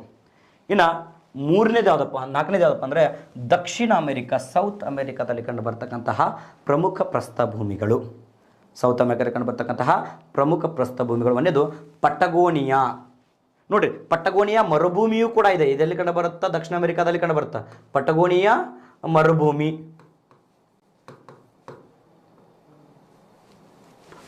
ಪಟಗೋನಿಯಾ ಮರುಭೂಮಿ ನೋಡಿ, ಅಟಕಾಮ ಡೆಸರ್ಟು ಮತ್ತು ಪಟಗೋನಿಯಾ ಎರಡೂ ಕೂಡ ಎಲ್ಲಿ ಕಂಡು ಬರ್ತಾವ? ಎಲ್ಲಿ ಕಂಡು ಬರ್ತಾವ? ಎಸ್, ವೆರಿ ಗುಡ್, ದಕ್ಷಿಣ ಅಮೆರಿಕಾದಲ್ಲಿ ಕಂಡು ಬರ್ತವೆ. ಓಕೆ, ಸೊ ಅದ್ರ ಬಗ್ಗೆ ಮಾತಾಡ್ತೀನಿ ಈಗ. ಇಲ್ಲಿ ಪಟಗೋನಿಯಾ ಅಂತಕ್ಕಂಥದ್ದು ಮರುಭೂಮಿಯೂ ಕೂಡ ಹೌದು. ನೆಕ್ಸ್ಟು ಯಾವುದಪ್ಪ ಅಂದರೆ ಪಟಗೋನಿಯಾ ಏನಪ್ಪ ಅಂತಂದರೆ ಪ್ರಸ್ಥಭೂಮಿಯೂ ಕೂಡ ಹೌದು. ಓಕೆ, ಸೊ ಅದು ಎಲ್ಲಿ ಕಂಡು ಬರುತ್ತೆ? ದಕ್ಷಿಣ ಅಮೆರಿಕಾದ ಕಂಡು ಬರುತ್ತೆ. ನೆಕ್ಸ್ಟು ಬೊರ್ಬೋಕಿಯಾ. ಇಲ್ಲಿ ನೋಡಿ, ಇದು ಪಟಗೋನಿಯಾ, ಈ ಕಡೆ ಬೊರ್ಬೋಕಿಯಾ ಅಂತ ಬರುತ್ತೈತಿ. ನೆಕ್ಸ್ಟು ಬೊರ್ಬೋಕಿಯಾ. ನೆಕ್ಸ್ಟು ಗಯಾನ, ಫ್ರೆಂಚ್ ಗಯಾನ ಅಂತೇಳಿ ಕರಿತೀವಿ ರೀ, ಫ್ರೆಂಚ್ ಗಯಾನ. ಸೊ ಆ ಪ್ರದೇಶದಲ್ಲಿ ಕಂಡು ಬರ್ತಕ್ಕಂತಹ ಒಂದು ಪ್ಲೇಟ್ಯೂ ಯಾವುದಪ್ಪ ಅಂದರೆ ಗಯಾನ ಪ್ಲೇಟ್ಯೂ ಅಂತೇಳಿ ಕರಿತೀವಿ, ಗಯಾನ ಪ್ಲೇಟ್ಯೂ. ನೆಕ್ಸ್ಟು ಗ್ರಾನ್ ಜಾಕೋ, ಗ್ರಾನ್ ಜಾಕೋ ಅಥವಾ ಸೊ ಮ್ಯಾಟೋ ಗ್ರಾಸೋ ಅಂತ ಕರಿತೀವಿ, ಗ್ರಾನ್ ಜಾಕೋ ಅಥವಾ ಮಾಟೋ ಗ್ರಾಸೋ ಅಂತೇಳಿ ಕರಿತೀವಿ. ಸೊ ಹೀಗೆ ಹಲವಾರು ರೀತಿಯಾಗಿರ್ತಕ್ಕಂಥ ಸುಮಾರು ಪ್ರಮುಖವಾಗಿರ್ತಕ್ಕಂಥ, ನಾನು ನಿಮಗೆ ಮೇಜರ್ ಆಗಿರ್ತಕ್ಕಂಥವು ಬರ್ಸ್ತಾ ಇದ್ದೀನಿ, ನೆನಪಿಟ್ಕೊಳ್ರಿ. ಎಕ್ಸಾಮ್ಗೆ ಬರ್ತಕ್ಕಂಥವು ಸುಮಾರು ಪ್ರಸ್ಥಭೂಮಿಗಳಿದ್ದಾವೆ. ಎಲ್ಲವನ್ನ ಬಾಯಾಟ ಹೊಡೆದು ತಲೆಗಳಿರ್ತಕ್ಕ ಡಸ್ಟ್ಬಿನ್ ಮಾಡ್ಕೊಳಕ್ಕೆ ಹೋಗ್ಬೇಡ್ರಿ. ಎಲ್ಲವನ್ನ ಓದಿ ಓದಿ ಓದಿ ಏನು ಓದಬೇಕು ಏನು ಓದು ಫಸ್ಟ್ ಗೊತ್ತಿರಬೇಕು ನಿಮಗೆ, ಯಾವುದನ್ನು ನೆನಪಿಡಬೇಕು ಯಾವುದನ್ನು ನೆನಪಿಡಬಾರ್ದು ಅನ್ನೋದು. ಸೊ ಅದಕ್ಕೋಸ್ಕರ ಮೇಜರ್ ಪ್ಲೇಟ್ಯೂಸ್ ಏನಿದ್ದಾವೋ, ಮುಖ್ಯ ಅಥವಾ ಪ್ರಮುಖವಾಗಿರ್ತಕ್ಕಂಥ ಏನು ಪ್ರಸ್ಥಭೂಮಿಗಳಿದ್ದಾವೋ ಅವತ್ರ ಬರ್ಸ್ತಾ ಹೋಗ್ತೀವಿ ನೋಡಿರಿ. ಪಟಗೋನಿಯಾ ಕಂಡು ಬರೋದು, ನೆಕ್ಸ್ಟ್ ಬಾರ್ಬೋಕಿಯಾ, ಗಯಾನ, ಗ್ರಾನ್ ಜಾಕೋ. ಸೊ ಅದೇ ರೀತಿ ಏನಪ್ಪ ಅಂತಂದರೆ ಮಾಟೋಗ್ರಾಸೋ ಅಂತೇಳಿ ಕರಿತೀವಿ, ಮಾಟೋಗ್ರಾಸೋ. ಸೊ ಹೀಗೆ ಹಲವಾರು ಪ್ರಮುಖವಾಗಿರ್ತಕ್ಕಂಥ ಪ್ರಸ್ಥಭೂಮಿಗಳು ದಕ್ಷಿಣ ಅಮೆರಿಕಾದಲ್ಲಿ ಕಂಡು ಬರ್ತವೆ ಅಂತಕ್ಕಂಥ, ದಕ್ಷಿಣ ಅಮೆರಿಕಾದಲ್ಲಿ ಕಂಡು ಬರ್ತವೆ. ಸೊ ನೆಕ್ಸ್ಟು ಯಾವ ಖಂಡ? ಯುರೋಪ್ ಖಂಡ. ಯಾವ ಖಂಡ? ಯುರೋಪ್ ಖಂಡ. ಅಂದರೆ ಏಷ್ಯಾ ಖಂಡದೊಂದಿಗೆ ಜಾಯಿಂಟ್ ಆಗಿರ್ತಕ್ಕಂಥ ಖಂಡ ಯಾವುದು? ಯುರೋಪ್ ಖಂಡ ಅಂತೇಳಿ ಕರಿತೀವಿ. ಯುರೋಪ್ ಮತ್ತು ಏಷ್ಯಾ ಭಾಗವನ್ನು ಜಾಯಿಂಟ್ ಮಾಡಿರ್ತಕ್ಕಂಥದ್ದು ಯುರೇಷಿಯಾ. ಓಕೆ, ಸೊ ಅದ್ರ ಬಗ್ಗೆ ಮಾತಾಡೋಣ ಆಮೇಲೆ. ಯುರೇಷಿಯಾದ ಬಗ್ಗೆ ಏನೇನು ಇಂಪಾರ್ಟೆನ್ಸ್ ಇದರ ಬಗ್ಗೆ ಮಾತಾಡೋಣ. ಬಟ್ ಗೊತ್ತಿರಲಿ, ಯುರೋಪ್ ಖಂಡ ಯಾವ ಖಂಡದೊಂದಿಗೆ ಜಾಯಿಂಟ್ ಆಗಿದೆ? ಏಷ್ಯಾ ಖಂಡದೊಂದಿಗೆ ಜಾಯಿಂಟ್ ಆಗಿದೆ. ಯುರಾಲ್ ಮೌಂಟೇನ್ನ ಒಂದು ಮಧ್ಯಸ್ಥಿಕೆಯಲ್ಲಿ ಅಥವಾ ಯುರಾಲ್ ಪರ್ವತಗಳ ಮಧ್ಯಸ್ಥಿಕೆಯಲ್ಲಿ ಯುರೋಪ್ ಖಂಡ ಮತ್ತು ಏಷ್ಯಾ ಖಂಡಗಳೆರಡೂ ಕೂಡ ಕೂಡಿರ್ತಕ್ಕಂಥದ್ದನ್ನು ಕಾಣ್ತೀವಿ. ಇನ್ನು ಈ ಯುರೋಪ್ ಖಂಡದಲ್ಲಿ ಕಂಡು ಬರ್ತಕ್ಕಂಥ ಪ್ರಮುಖ ಪ್ರಸ್ಥಭೂಮಿಗಳು ಒಂದು ಮೆಸೆಟಾ ಪ್ರಸ್ಥಭೂಮಿ ಅಂತೇಳಿ ಕರಿತೀವಿ. ಅದು ಮೆಸೆಟಾ ಪ್ರಸ್ಥಭೂಮಿ ಇಲ್ಲಿದೆ ನೋಡ್ರಿ, ಮೆಸೆಟಾ ಪ್ರಸ್ಥಭೂಮಿ ಅಂತೇಳಿ ಕರಿತೀವಿ, ಮೆಸೆಟಾ ಪ್ರಸ್ಥಭೂಮಿ. ಎರಡನೇದು ಸ್ಪೇನ್ ಪ್ರಸ್ಥಭೂಮಿ. ಯಾವುದ್ರಿ? ಸ್ಪೇನ್ ಅಥವಾ ಸ್ಪ್ಯಾನಿಷ್ ಅಂತೇಳಿ ಕರಿತೀವಿ, ಸ್ಪೇನ್ ಅಥವಾ ಸ್ಪ್ಯಾನಿಷ್, ಸ್ಪೇನ್ ಅಥವಾ ಸ್ಪ್ಯಾನಿಷ್. ಐಬೇರಿಯನ್ ಅಂತಲೂ ಕೂಡ ಕರೀತಾರೆ. ಏನು ಕರೀತಾರ? ಐಬೇರಿಯನ್ ನೋಡ್ರಿ. So Spain, Spanish, Iberian. Okay, so ಆ ಪ್ರಸ್ಥಭೂಮಿಯಲ್ಲಿ ಕಂಡು ಬರುತ್ತೆ ನಮಗೆ ಯುರೋಪಲ್ಲಿ ಕಂಡು ಬರ್ತತಿ. ಏನು ಕಂಡು ಬರುತ್ತೆ? ಯುರೋಪಲ್ಲಿ ಕಂಡು ಬರ್ತಕ್ಕಂಥದ್ದು. ಇನ್ನೊಂದು ಅನಟೋಲಿಯನ್ ಪ್ರಸ್ಥಭೂಮಿ. ಯಾವುದ್ರಿ? ಅನಟೋಲಿಯನ್ ಪ್ರಸ್ಥಭೂಮಿ, ಅನಟೋಲಿಯನ್ ಪ್ರಸ್ಥಭೂಮಿ. ಸೊ ಇದು ಯುರೋಪ್ ಮತ್ತು ಏಷ್ಯಾ ಖಂಡಗಳ ಮಧ್ಯೆ ಹಂಚಿಕೆ ಆಗಿರ್ತಕ್ಕಂಥದ್ದು. ಯುರೋಪ್ ಮತ್ತು ಏಷ್ಯಾ ಖಂಡಗಳ ಮಧ್ಯೆ ಹಂಚಿಕೆ ಆಗಿರ್ತಕ್ಕಂಥದ್ದು ಅನಟೋಲಿಯನ್ ಪ್ರಸ್ಥಭೂಮಿ, ಯುರೋಪ್ ಮತ್ತು ಏಷ್ಯಾ ಖಂಡಗಳ ಮಧ್ಯ ಹಂಚಿಕೆ ಆಗಿರ್ತಕ್ಕಂಥದ್ದು. ಇನ್ನು ಒಂದೇ ಒಂದು ಪ್ರಸ್ಥಭೂಮಿ ಆಸ್ಟ್ರೇಲಿಯಾ ಖಂಡದಲ್ಲಿ ಕಂಡು ಬರುತ್ತಾ? ಅತಿ ಪ್ರಮುಖವಾಗಿರ್ತಕ್ಕಂಥ ಮೇಜರ್ ಒಂದು ಪ್ಲೇಟು ಇದೆ ಆಸ್ಟ್ರೇಲಿಯಾದಲ್ಲಿ. ಯಾವುದಪ್ಪ ಅಂದರೆ ಅದು ಕಿಂಬರ್ಲಿ ಪ್ರಸ್ಥಭೂಮಿ. ಯಾವುದ್ರಿ? ಕಿಂಬರ್ಲಿ ಪ್ರಸ್ಥಭೂಮಿ ಅಂತೇಳಿ ಕರಿತೀವಿ, ಕಿಂಬರ್ಲಿ ಪ್ರಸ್ಥಭೂಮಿ. ನೋಡ್ರಿ, ಸೊ ಕಿಂಬರ್ಲಿ ಗಣಿ ಕಂಡು ಬರುವುದು ನಮಗೆ, ಓಕೆನಾ, ಗಣಿಗಾದ ಬೇರೆ. ಇದು ಕಿಂಬರ್ಲಿ ಪ್ರಸ್ಥಭೂಮಿ ಇದು, ಓಕೆನಾ, ಕಿಂಬರ್ಲಿ ಪ್ರಸ್ಥಭೂಮಿ. ಇನ್ನೊಂದು ದಕ್ಷಿಣ ಆಫ್ರಿಕಾದಲ್ಲಿದೆ ಕಿಂಬರ್ಲಿ, ಆಳವಾದ ಗಣಿ. ಸೊ ಕಿಂಬರ್ಲಿ ಅಂತಕ್ಕಂಥದ್ದು ಆಳವಾದ ಗಣಿ. ಅದೇ ರೀತಿ ಆ ವಜ್ರಕ್ಕೆ ಹೆಸರುವಾಸಿಯಾಗಿರ್ತಕ್ಕಂಥದ್ದು ಕಿಂಬರ್ಲಿ ಅಂತಕ್ಕಂಥದ್ದು ವಜ್ರಕ್ಕೆ ಹೆಸರುವಾಸಿಯಾಗಿದೆ, ಆಳವಾದ ಗಣಿ. ಅದು ದಕ್ಷಿಣ ಆಫ್ರಿಕಾದಲ್ಲಿ ಕಂಡು ಬರುತ್ತೆ. ಆದರೆ ಕಿಂಬರ್ಲಿ ಅಂತಕ್ಕಂತಹ ಒಂದು ಪ್ಲೇಟ್ ಕಂಡು ಬರೋದು ನಮಗೆ ಆಸ್ಟ್ರೇಲಿಯಾದಲ್ಲಿ. ಕಿಂಬರ್ಲಿ ಅಂತಕ್ಕಂಥ ಒಂದು ಪ್ರಸ್ಥಭೂಮಿ ಕಂಡು ಬರೋದಿಲ್ರಿ ಆಸ್ಟ್ರೇಲಿಯಾದಲ್ಲಿ ನೋಡ್ರಿ. ಸೊ ಕಿಂಬರ್ಲಿ ಪ್ರಸ್ಥಭೂಮಿ ಆಸ್ಟ್ರಿಯಾ, ಕಿಂಬರ್ಲಿ ಒಂದೇನಪ್ಪ ಅಂತಂದರೆ ಆಳವಾದ ಗಣಿ ಕಂಡು ಬರೋದು ಒಂದು ಆಫ್ರಿಕಾ ಅಥವಾ ಸೌತ್ ಆಫ್ರಿಕಾದಲ್ಲಿ ಕಂಡು ಬರ್ತಕ್ಕಂಥದ್ದು. ಸೊ ಇವೆಲ್ಲವೂ ಕೂಡ ಪ್ರಮುಖವಾಗಿರ್ತಕ್ಕಂತಹ ಏನ್ರಿ ಪ್ರಸ್ಥಭೂಮಿಗಳು ಅಂತೇಳಿ ಕರಿತೀವಿ. ಪ್ರಪಂಚದಲ್ಲಿರ್ತಕ್ಕಂಥ ಪ್ರಮುಖ ಪ್ರಸ್ಥಭೂಮಿಗಳು ನೋಡಿರಿ. ಪ್ರಪಂಚದಲ್ಲಿ ಕಂಡುಬರ್ತಕ್ಕಂಥ ಪ್ರಮುಖವಾಗಿದ್ದ ಪ್ರಸ್ಥಭೂಮಿ, ಅತಿ ಎತ್ತರವಾದ ಪ್ರಸ್ಥಭೂಮಿ ಯಾವುದು? ಟಿಬೆಟ್ ಪ್ರಸ್ಥಭೂಮಿ ಅಂತೇಳಿ ಕರಿತೀವಿ. ಆ ಪ್ರಸ್ಥಭೂಮಿ ಟಿಬೆಟ್ ಪ್ರಸ್ಥಭೂಮಿ ಅಂತೇಳಿ ಕರಿತೀವಿ. ನೋಡಿ, ಪ್ರಪಂಚದ ಮೇಲ್ಛಾವಣಿ ಯಾವುದು ಅಂತ ಕೇಳ್ತಾನೆ, ಅದು ಟಿಬೆಟ್ ಪ್ರಸ್ಥಭೂಮಿ ಅಂತ ಪ್ರಪಂಚದ ಮೇಲ್ಛಾವಣಿ ಯಾವುದು ಅಂತ ಕೇಳ್ತಾನೆ, ಅದನ್ನು ಟಿಬೆಟ್ ಪ್ರಸ್ಥಭೂಮಿ ಅಂತೇಳಿ ಕರಿತೀವಿ. ಇಲ್ಲಿ ನೋಡಿ, ಟಿಬೆಟ್ ಪ್ರಸ್ಥಭೂಮಿ ಜಗತ್ತಿನ ಮೇಲ್ಛಾವಣಿ ಅಂತೇಳಿ ಕರಿತೀವಿ. ಜಗತ್ತಿನ ಮೇಲ್ಛಾವಣಿ ಅಂತೇಳಿ ಕರೀತಾರೆ ಈ ಟಿಬೆಟ್ ಪ್ರಸ್ಥಭೂಮಿ. ಯಾಕಂದ್ರೆ ತುಂಬ ಹೈಟ್ಗಿದೆ, ತುಂಬ ಹೈಟ್ಗಿದೆ. ಸೊ ಹೀಗಾಗಿ ಇದನ್ನು ಮೇಲ್ಛಾವಣಿ ಅಂತೇಳಿ ಕರೀತಾರೆ. ಈ ಯಾವುದನ್ನು ಗ್ಲ್ಯಾಂಡ್ ಅಂತೇಳಿ ಕರೀತಾರೆ, ಪಾಮೀರ್ ಪ್ರಸ್ಥಭೂಮಿಯನ್ನು ಗ್ಲ್ಯಾಂಡ್ ಅಥವಾ ನಾಟ್ ಅಂತ ಕರೀತಾರೆ. ಯಾಕಂದರೆ ಇದು ಸುತ್ತಲೂ ಪರ್ವತಗಳಿಂದ ಸುತ್ತುವರೆದಿರೋ ಕಾರಣಕ್ಕೋಸ್ಕರ ಅಂತೇಳಿ ಕರಿತೀವಿ. ಇನ್ನು ಅದೇ ರೀತಿ ಹಲವಾರು ಪ್ರಸ್ಥಭೂಮಿಗಳು ಕಂಡು ಬರ್ತವೆ. ಭಾರತವನ್ನು ಪರ್ಯಾಯ ಪ್ರಸ್ಥಭೂಮಿ ಅಂತಲೂ ಕೂಡ ಕರೀತಾರೆ. ಯಾಕಂದರೆ ಸುತ್ತಲಿನ ಪ್ರದೇಶಕ್ಕಿಂತ ಎತ್ತರವಾಗಿದೆ ದಕ್ಷಿಣ ಭಾರತ, ಎಸ್ಪೆಷಲಿ ದಕ್ಷಿಣ ಭಾರತ ಎತ್ತರವಾಗಿದೆ. ಕಾರಣ ಏನಂತಂದರೆ ಒಂದು ಬಸಾಲ್ಟ್ ಶಿಲೆಯ ಪದರು ರಚನೆ ಆಗಿರೋ ಕಾರಣಕ್ಕೋಸ್ಕರ ಏನಾಗಿದೆ, ಅದರ ಎತ್ತರ ಜಾಸ್ತಿ ಆಗಿರೋ ಕಾರಣಕ್ಕೋಸ್ಕರ ಭಾರತವನ್ನು ಪರ್ಯಾಯ ಪ್ರಸ್ಥಭೂಮಿ ಅಂತೇಳಿ ಕರೀತಾರೆ. ಕ್ಲಾರಿಫೈ ಆಗಿದೆ ಅಂತ ಅನ್ಕೊಂಡಿದ್ದೀನಿ. ಯಾಕಂದರೆ 3 ಕಡೆ ನೀರು, 1 ಕಡೆ ಭೂಮಿಗೆ ಅದನ್ನು ಪರ್ಯಾಯ ದ್ವೀಪ ಅಂತೇಳಿ ಕರಿತೀವಿ ಹೊರತು ನಾವು ಪರ್ಯಾಯ ಪ್ರಸ್ಥಭೂಮಿ ಅಂತ ಕರೀಲಿಕ್ಕೆ ಒಂದು ಬೇರೆ ರೀಸನ್ ಇದೆ, ಉಪಖಂಡ ಅಂತ ಕರೀಲಿಕ್ಕೆ ಒಂದು ಬೇರೆ ರೀಸನ್ ಇದೆ, ಸಬ್ ಕಾಂಟಿನೆಂಟ್ ಅಂತ ಕರೀಲಿಕ್ಕೆ ಒಂದು ಬೇಜಾರ ಇದೆ. ಅದು ಬಂದಾಗ ಅದನ್ನ ಹೇಳ್ತೇನೆ ನಾನು ಯಾಕೆ ಭಾರತವನ್ನು ಸಬ್ ಕಾಂಟಿನೆಂಟ್ ಅಂತ ಕರೀತಾರೆ, ಅದಕ್ಕೆ ನೆಕ್ಸ್ಟ್ ಒಂದು ಕ್ಲಾಸಲ್ಲಿ ಅದರ ಕ್ಲಾರಿಫೈ ಕೊಡ್ತೀನಿ. ಓಕೆ, ಸೊ ಎಲ್ಲರೂ ಕೂಡ ಪ್ರಸ್ಥಭೂಮಿಗಳ ಬಗ್ಗೆ ಅರ್ಥ ಆಗಿದೆ ಅಂತ ಅಂದ್ಕೊಂಡಿದ್ದೀನಿ. ಓಕೆ, ಸೊ ಇನ್ನು ನೆಕ್ಸ್ಟ್ ಬರ್ತಕ್ಕಂತಹ ಒಂದು ಭೂಸ್ವರೂಪ ಯಾವುದಪ್ಪ ಅಂತಂದರೆ ಪ್ಲೇನ್ಸ್, ಕನ್ನಡದಲ್ಲಿ ಮೈದಾನಗಳು ಅಂತೇಳಿ ಕರಿತೀವಿ. ಏನ್ರಿ ಮೈದಾನಗಳು? ಏನು ಸರ ಮೈದಾನ? ಏನು ಕ್ರಿಕೆಟ್ ಪ್ಲೇನಾ, ಕ್ರಿಕೆಟ್ ಗ್ರೌಂಡಾ? ಮೈದಾನ? ಹ್ಞೂ ಸರ್, ಕ್ರಿಕೆಟ್ ಆಡೋ ಮೈದಾನ ಇದೆ, ಫುಟ್ಬಾಲ್ ಆಡೋ ಮೈದಾನ ಇದೆ. ನೀವು ಯಾವ್ದು ಮೈದಾನ ಬಗ್ಗೆ ಹೇಳಕತ್ತೀರಿ? ಕಬಡ್ಡಿ ಆಡೋ ಮೈದಾನ ಬೇರೆ, ಕುಸ್ತಿ ಆಡೋ ಮೈದಾನ ಬೇರೆ, ಖೋ ಖೋ ಆಡೋ ಮೈದಾನ ಬೇರೆ. ಅವೆಲ್ಲ ಮೈದಾನಗಳೇ ಬೇರೆ. ಆದರೆ ಭೂಗೋಳಶಾಸ್ತ್ರದಲ್ಲಿ ಬರ್ತಕ್ಕಂಥ ಈ ಮೈದಾನಗಳೇ ಬೇರೆ. ಅರ್ಥ ಆಯ್ತಾ? ಇದಕ್ಕೆ ಪ್ಲೇನ್ಸ್ ಅಂತೇಳಿ ಕರಿತೀವಿ, ಅವಕ್ಕೆ ಪ್ಲೇ ಗ್ರೌಂಡ್ ಅಂತೇಳಿ ಕರಿತೀವಿ. ಇಂಗ್ಲೀಷಲ್ಲಿ ಎರಡೂ ಕೂಡ ಒಂದೇ ಪದಗಳೆಲ್ಲ ಗೊತ್ತಿರಲಿ. ಅದಕ್ಕೆ ಪ್ಲೇ ಗ್ರೌಂಡ್, ಆಟದ ಮೈದಾನಗಳು. ಇದು ಪ್ಲೇನ್ಸ್. ಓಕೆನಾ? ಭೌಗೋಳಿಕ ಮೈದಾನಗಳು, ಪ್ಲೇನ್ಸ್ ಅಥವಾ ಭೌಗೋಳಿಕ ಮೈದಾನಗಳು ಅಂತೇಳಿ ಕರಿತೀವಿ. ಈ ಚಿತ್ರ ನೋಡಿದ್ರೆ ಅನಿಸಿರ್ಬೋದು ನಿಮ್ಗೆ, ಯಾವುದೋ ನದಿ ಹರಿಯಾಕತೈತಿ ಸರ, ಈ ಕಡೆ ನೋಡಿದ್ರೆ ವಿಶಾಲವಾಗಿರ್ತಕ್ಕಂತಹ ಒಂದು ಮಣ್ಣು ಸಂಚಯನ ಆಗೈತಿ. ಸೊ ಬೃಹತ್ ಆಗಿರ್ತಕ್ಕಂಥ ಮಣ್ಣು ಸಂಚಯನ ಆಗೈತಿ. ಹೌದಾ? ನೋಡಿ, ಫ್ಲಾಟ್ ಆಗಿದೆ, ಎಲ್ಲೂ ಕೂಡ ಫ್ಲಾಟ್ ಆಗಿದೆ. ಹೆಂಗಂದ್ರೆ ಏನು ಸರ? ಮೈದಾನ ಅಂತಂದರೆ ಈ ಚಿತ್ರವನ್ನು ನೋಡಿ ನೀವು ಅರ್ಥ ಮಾಡ್ಕೋಬಹುದು. ಓಕೆ, ಪ್ಲೇನ್ಸ್ ಅಂದರೆ ಏನ್ರಿ? ಹೆಸರಲ್ಲೇ ಇದೆ ಅಥವಾ ಫೋಟೋದಲ್ಲೇ ಇದೆ, ಕಡಿಮೆ ಎತ್ತರವನ್ನು ಹೊಂದಿರುವ. ಎತ್ತರ ಏನಿರಬೇಕು ಅದ್ರದ್ದು? ಕಡಿಮೆ ಇರಬೇಕು. ಫಾರ್ ಎಕ್ಸಾಂಪಲ್ ನೋಡಿರಿ, ಪ್ರಸ್ಥಭೂಮಿಗಳ ಎತ್ತರ ಸುಮಾರು 150ರಿಂದ 800 ಮೀಟರ್ ಇರ್ತೈತೆ. ಆದರೆ ಇವುಗಳ ಎತ್ತರ ಬಹಳ ಕಡಿಮೆ ಇರ್ತೈತಿ. ಅಂದರೆ ಕಡಿಮೆ ಎತ್ತರವನ್ನು ಹೊಂದಿರುವ ಹಾಗೂ ಸಮತಟ್ಟಾದ, ಫ್ಲಾಟ್ ಆಗಿರಬೇಕು, ಕಂಪ್ಲೀಟ್ ಫ್ಲಾಟ್ ಆಗಿರಬೇಕು, ಸಮತಟ್ಟಾದ ವಿಶಾಲ ಭೂಪ್ರದೇಶವನ್ನು ನಾವೆಂತ ಕರಿತೀವಿ? ಮೈದಾನಗಳು, ಪ್ಲೇನ್ಸ್ ಅಂತೇಳಿ ಕರಿತೀವಿ. ನೋಡ್ರಿ, ಏನ್ರಿ? ಕಡಿಮೆ ಎತ್ತರವನ್ನು ಹೊಂದಿರಬೇಕು. ಸೊ ಎತ್ತರ ಏನಾಗಿರಬೇಕು? ಕಡಿಮೆ ಇರಬೇಕು. ಹೌದಾ? ಸೊ ಅದೇ ರೀತಿ ಏನಪ್ಪ ಅಂತಂದರೆ ವಿಶಾಲವಾಗಿರ್ತಕ್ಕಂತಹ ಸಮತಟ್ಟಾದ ಭೂಪ್ರದೇಶ ಆಗಿರಬೇಕು, ಕಂಪ್ಲೀಟ್ ಫ್ಲಾಟ್ ಆಗಿರಬೇಕು. ಈ ಸಮತಟ್ಟಾದ ಭೂಪ್ರದೇಶವನ್ನು ನಾವೆಂತ ಕರಿತೀವಿ? ಮೈದಾನ ಅಂಥೇಳಿ ಕರಿತೀವಿ. ಮೈದಾನ ಅಂತೇಳಿ ಕರಿತೀವಿ. ನೋಡಿ, ಕಡಿಮೆ ಎತ್ತರವನ್ನು ಹೊಂದಿರುವ ಸಮತಟ್ಟಾದ ವಿಶಾಲ ಭೂಪ್ರದೇಶವನ್ನು ಮೈದಾನ ಅಂಥೇಳಿ ಕರಿತೀವಿ. ಈ ಮೈದಾನದ ಎತ್ತರ 150 ಮೀಟರ್ಗಿಂತಲೂ ಕಡಿಮೆ ಇರ್ತೈತಿ. ಇದು ಮುಖ್ಯ. ನೋಡ್ರಿ, ಪರ್ವತಗಳ ಎತ್ತರ 1000 ಮೀಟರ್ಗಿಂತಲೂ ಜಾಸ್ತಿ. ಹೌದಾ? 1000 ಮೀಟರ್ಗಿಂತಲೂ ಅಧಿಕವಾಗಿರ್ತೈತಿ. ಯಾವುದು? ಪರ್ವತಗಳ ಎತ್ತರ. ಪ್ರಸ್ಥಭೂಮಿಗಳ ಎತ್ತರ ಏನಾಗಿರ್ತೈತಿ ರೀ? 150ರಿಂದ 800 ಮೀಟರ್ವರೆಗೆ ಕಂಡು ಬರ್ತಕ್ಕಂಥದ್ದು. ಇದನ್ನು ಪ್ರಸ್ಥಭೂಮಿ ಅಂತೇಳಿ ಕರಿತೀವಿ. ಆದರೆ 150 ಮೀಟರ್ಗಿಂತ ಕಡಿಮೆ ಎತ್ತರ ಇರ್ತೈತಿ. ಯಾವುದು? ಮೈದಾನಗಳದು. 150 ಮೀಟರ್ಗಿಂತ ಕಡಿಮೆ ಎತ್ತರವನ್ನು ಹೊಂದಿದ್ದು ಸಮತಟ್ಟಾದ ಭೂಪ್ರದೇಶವಾಗಿದ್ದು ವಿಶಾಲವಾಗಿರ್ತಕ್ಕಂಥ ಭೂಪ್ರದೇಶವನ್ನು ನಾವೆಂತ ಕರಿತೀವಿ? ಮೈದಾನಗಳು ಅಂಥೇಳಿ ಕರಿತೀವಿ. ಏನು ಕರಿತೀವಿ? ಮೈದಾನಗಳು ಅಂಥೇಳಿ ಕರಿತೀವಿ. ಅವುಗಳ ಎತ್ತರ 150 ಮೀಟರ್ಗಿಂತ ಕಡಿಮೆ ಇರ್ತಕ್ಕಂಥದ್ದನ್ನು ಕಾಣ್ತೀವಿ. ಓಕೆ, ಅರ್ಥ ಆಗಿದೆ ಅಂತ ಅಂದ್ಕೊಂಡಿದ್ದೀನಿ. ಪರ್ವತ, ಪ್ರಸ್ಥಭೂಮಿ, ಮೈದಾನಕ್ಕೆ ವ್ಯತ್ಯಾಸ ಗೊತ್ತಾಗಿದೆಯಾ? S, very good. ಹಾಗಾದರೆ ಮೈದಾನದಲ್ಲಿ ವಿಧಗಳು ಬರ್ತವೆ. ಏನು ಸರ? ಮೈದಾನದಲ್ಲಿ ಎಷ್ಟು ವಿಧಗಳು ಬರ್ತವೆ? ಮೈದಾನಗಳು ಯಾವ ರೀತಿ ರಚನೆ ಆಗ್ತವೆ ಅಂದರೆ, ಮೈದಾನಗಳು ರಚನೆಯಾಗಿರುವ ಲಕ್ಷಣಗಳ ಆಧಾರ, ಅವು ಹೊಂದಿರತಕ್ಕಂಥ ಲಕ್ಷಣಗಳು ಮತ್ತು ರಚನೆಯಾಗಿರ್ತಕ್ಕಂಥ ವಿಧಗಳ ಆಧಾರದ ಮೇಲೆ, ಯಾವ ರೀತಿ ರಚನೆ ಆಗಿದಾವೋ ಆ ಫಾರ್ಮೇಷನ್ ಆಗಿರ್ತಕ್ಕಂಥ ಒಂದು ಪ್ರೊಸೀಜರ್ನ ಆಧಾರದ ಮೇಲೆ ಸೊ ಹಲವಾರು ವಿಧಗಳಾಗಿ ಈ ಒಂದು ಮೈದಾನವನ್ನು ವಿಭಾಗ ಮಾಡ್ತೀವಿ. ಸೊ ಅದರಲ್ಲಿ ಮೊದಲನೇ ಯಾವುದು ವಿಧಾನ ಅಂತಂದರೆ ಅದನ್ನು ಭೂಸವೆತ ಮೈದಾನ ಅಂತೇಳಿ ಕರಿತೀವಿ. Land erosion. Okay, land erosion ಅಥವಾ ಭೂಸವೆತ ಮೈದಾನ ಅಂತೇಳಿ ಕರಿತೀವಿ. ಏನು ಭೂಸವೆತ ಮೈದಾನ ಅಂತಂದರೆ ಯಾವುದನ್ನು ಭೂಸವೆತ ಮೈದಾನ ಅಂತೇಳಿ ಕರಿತೀವಿ?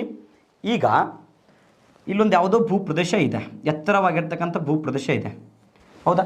ಸೊ ಎತ್ತರವಾಗಿರ್ತಕ್ಕಂಥ ಭೂಪ್ರದೇಶ ಗಾಳಿಯ ಕಾರ್ಯದಿಂದ, ಗಾಳಿಯ ಕಾರ್ಯ ಅಂದರೆ ಗೊತ್ತಿದೆ, ಅತಿ ವೇಗವಾಗಿ ಗಾಳಿ ಬೀಸೋದ್ರಿಂದ ಏನಾಗುತ್ತಪ್ಪ ಅಂತಂದರೆ ಭೂಕುಸಿತ ಅಥವಾ ಭೂಪ್ರದೇಶಗಳು ಸವಿತವೆ, ಓಕೆ, ಎರೋಷನ್ ಆಗ್ತವೆ.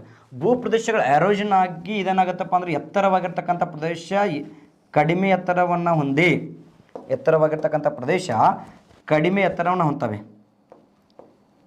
ಕಡಿಮೆ ಎತ್ತರವನ್ನು ಹೊಂದಿ ಅಂದರೆ ಸವಿತವೆ, ಸೌದು ಅವುಗಳ ಎತ್ತರ ಏನಾಗತ್ತೆ ಕಡಿಮೆ ಆಕೈತಿ. ಎತ್ತರ ಕಡಿಮೆಯಾಗಿ ನಿರ್ಮಿತವಾಗಿರುವ ಪರ್ವತವನ್ನು ಮೈದಾನವನ್ನು ನಾವು ಕರಿತೀವಿ ಭೂಸವೆತ ಮೈದಾನ ಅಂತೇಳಿ ಕರಿತೀವಿ ನೋಡಿ. ಸೊ ಮೊದಲೇನಾಗಿತ್ತು, ಎತ್ತರದ ಪರ್ವತ ಇತ್ತಿದ್ದು ಅಥವಾ ಎತ್ತರವಾಗಿರ್ತಕ್ಕಂಥ ಪ್ರದೇಶ ಇತ್ತು. ಇದು ಗಾಳಿಯ ಕಾರ್ಯದಿಂದ ಏನಾಗುತ್ತೆ ಸವೆತಗಳು. ಗಾಳಿಯ ಕಾರ್ಯ ಅಂತಂದ್ರೆ ಏನು ಕರಿತೀವಿ, ಅದಕ್ಕೆ ನಗ್ನೀಕರಣದ ಕರ್ತೃಗಳು ಅಂತೇಳಿ ಕರಿತೀವಿ. ನಗ್ನೀಕರಣದ ಕರ್ತೃಗಳು ಯಾವ? ಗಾಳಿ, ನೀರು ಮತ್ತು ಹಿಮನದಿಗಳು. ಗಾಳಿ, ನದಿ ಮತ್ತು ಹಿಮನದಿ. ಓಕೆ, ಗಾಳಿ, ನದಿ ಮತ್ತು ಹಿಮನದಿಗಳು ಅಂತೇಳಿ ಕರಿತೀವಿ. ಗಾಳಿ, ನದಿ ಮತ್ತು ಹಿಮನದಿಗಳನ್ನು ನಾವು ಏನು ಕರಿತೀವಿ? ನಗ್ನೀಕರಣದ ಕರ್ತೃಗಳು ಅಂತೇಳಿ ಕರಿತೀವಿ. ಯಾವ್ರಿ? ಗಾಳಿ, ನದಿ, ಹಿಮನದಿ. ಸೊ ಇವುಗಳನ್ನು ನಗ್ನೀಕರಣದ ಕರ್ತೃಗಳು ಅಂತೇಳಿ ಕರಿತೀವಿ. ಸೊ ಈ ನಗ್ನೀಕರಣದ ಕರ್ತೃಗಳಿರ್ತಕ್ಕಂಥ ಗಾಳಿ ಏನು ಮಾಡುತ್ತೆ ಅಂತಂದರೆ ಈ ಒಂದು ಪ್ರದೇಶವನ್ನು ಸವೆಸ್ತತಿ, ಅಂದರೆ ಎತ್ತರವಾಗಿರ್ತಕ್ಕಂಥ ಪ್ರದೇಶವನ್ನು ಎರೋಷನ್ ಮಾಡುತ್ತಾ, ಎರೋಷನ್ ಮಾಡಿ ಇವುಗಳ ಎತ್ತರ ಕಡಿಮೆಯಾಗಿ ವಿಶಾಲವಾಗಿರ್ತಕ್ಕಂಥ ಫ್ಲಾಟ್ ಆಗಿರ್ತಕ್ಕಂಥ ಮೈದಾನ ನಿರ್ಮಾಣ ಆಗುತ್ತೆ. ಅದನ್ನು ನಾವು ಭೂಸವೆತ ಮೈದಾನ ಅಂತೇಳಿ ಕರಿತೀವಿ. ಏನು ಕರಿತೀವಿ? ಭೂಸವೆತ ಮೈದಾನ ಅಂತೇಳಿ ಕರಿತೀವಿ. ಅರ್ಥ ಆಗಿದೆಯಾ? Okay, very good. ನೆಕ್ಸ್ಟು ಎರಡನೇ ವಿಧ ಯಾವುದಪ್ಪ ಅಂತಂದರೆ ಕರಾವಳಿ ಮೈದಾನ. ಯಾವ ಮೈದಾನ? ಕರಾವಳಿ ಮೈದಾನ. ಕೋಸ್ಟಲ್ ಪ್ಲೇನ್ ಅಂತೇಳಿ ಕರಿತೀವಿ. ಕೋಸ್ಟಲ್ ಪ್ಲೇನ್ ಏನು ಸರ ಕರಾವಳಿ ಮೈದಾನ ಅಂತಂದರೆ, ಸೊ ಕರಾವಳಿ ನಮ್ಮ ದಕ್ಷಿಣ ಭಾರತದಲ್ಲಿ ಕಂಡು ಬರ್ತಾ ಹೋಗ್ತಾನೆ. ಕರಾವಳಿ ಎಲ್ಲಿ ಕಂಡು ಬರುತ್ತೆ? ನಮಗೆ ದಕ್ಷಿಣ ಭಾರತದಲ್ಲಿ ಕಂಡು ಬರ್ತೈತಿ. ಕರಾವಳಿ ಮೈದಾನ ದಕ್ಷಿಣ ಭಾರತದಲ್ಲಿ ಕಂಡು ಬರುತ್ತಾ.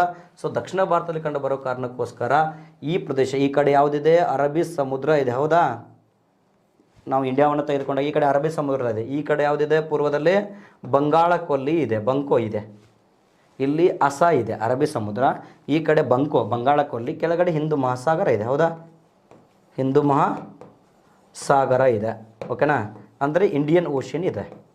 ಸೊ ಇದು ಕರಾವಳಿ ಪ್ರದೇಶವನ್ನು ಹೊಂದಿರತಕ್ಕಂಥದ್ದು ಭಾರತ. ಇಲ್ಲೇನಾಗುತ್ತೆ ಅಂತಂದರೆ ಅಲೆಗಳ ಒಂದು ಕಾರ್ಯದಿಂದ, ಯಾವ ಕಾರ್ಯದಿಂದ? ಅಲೆಗಳ ಒಂದು ಕಾರ್ಯದಿಂದ ಈ ಕಡೆಯಿಂದ ಸಮುದ್ರದ ಅಲೆಗಳು ತೀರವನ್ನು ಅಪ್ಪಳಿಸ್ತವೆ. ತೀರವನ್ನು ಅಪ್ಪಳಿಸಿ ಅಲೆಗಳ ಒಂದು ಕಾರ್ಯದಿಂದ ಈ ಒಂದು ಪ್ರದೇಶದಲ್ಲಿ, ಕರಾವಳಿ ಪ್ರದೇಶದಲ್ಲಿ ಏನಾಗುತ್ತೆ ಅಂತಂದರೆ ಸ್ಯಾಂಡ್, ಮರಳು, ಸೂಕ್ಷ್ಮ ಕಣ, ಮರಳಿನ ಸೂಕ್ಷ್ಮ ಕಣ ಡೆಪಾಸಿಷನ್ ಆಕೈತಿ. ಮರಳಿನ ಸೂಕ್ಷ್ಮ ಕಣ ಡೆಪಾಸಿಷನ್ ಆಗ್ತೈತಿ ಕರಾವಳಿ ಪ್ರದೇಶದಲ್ಲಿ ನೋಡಿ. ಸೊ ಯಾವಾಗ ಅಲೆಗಳ ಒಂದು ಕಾರ್ಯದಿಂದ, ಅಲೆಗಳು ಬರೋದ್ರಿಂದ ಈ ಅಲೆಗಳು ಏನು ಮಾಡ್ತಾವೆ ಅಂದರೆ ಸೂಕ್ಷ್ಮ ಮರಳನ್ನು ತೆಗೆದುಕೊಂಡು ಅಥವಾ ಸೂಕ್ಷ್ಮ ಕಣಗಳನ್ನು ತೆಗೆದುಕೊಂಡು ಬಂದು ಕರಾವಳಿಯ ಅಂಚಿನಲ್ಲಿ ಡೆಪಾಸಿಷನ್ ಮಾಡ್ತವೆ. ಆ ಕರಾವಳಿ ಅಂಚಿನಲ್ಲಿ ಡೆಪಾಸಿಷನ್ ಪ್ಲೇನ್ ಆಗಿ ಮಾಡಿದ್ರೆ ಅಂದರೆ ಸೊ ಈ ಮೈದಾನವನ್ನು ನಾವು ಕರಾವಳಿ ಮೈದಾನ ಅಂತೇಳಿ ಕರಿತೀವಿ. ಏನು ಕರಿತೀವಿ ರೀ? ಕರಾವಳಿ ಮೈದಾನ ಅಂತೇಳಿ ಕರಿತೀವಿ. ನೀವು ಬೀಚ್ಗೆ ಹೋಗಿದ್ರೆ ಇದನ್ನು ನೋಡ್ಬೋದು.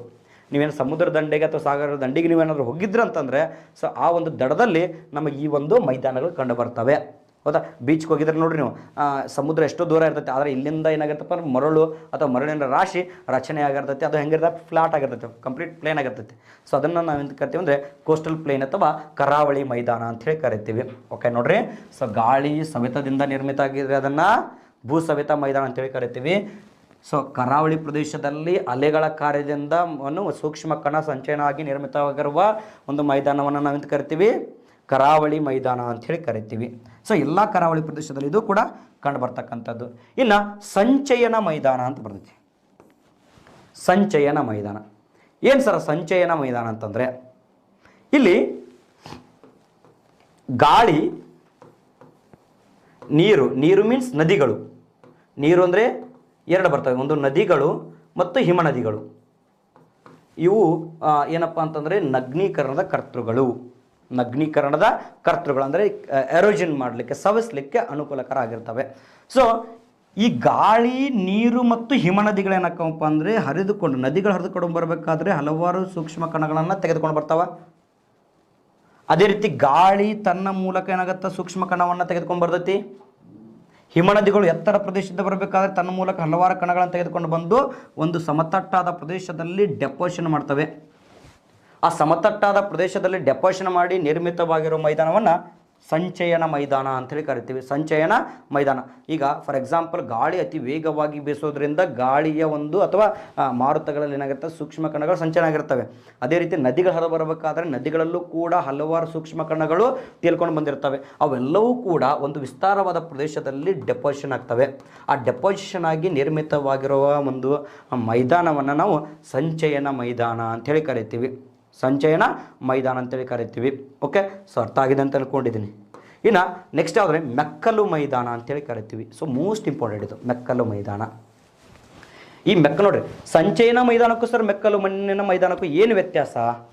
ಸಂಚಯನ ಮೈದಾನ ಮತ್ತು ಮೆಕ್ಕಲು ಮಣ್ಣಿನ ಮೈದಾನಕ್ಕೆ ಏನು ವ್ಯತ್ಯಾಸ ಅಂತಂದರೆ, ಇಲ್ಲಿ ಸಂಚಯನ ಮೈದಾನದಲ್ಲಿ ಗಾಳಿ ಮತ್ತು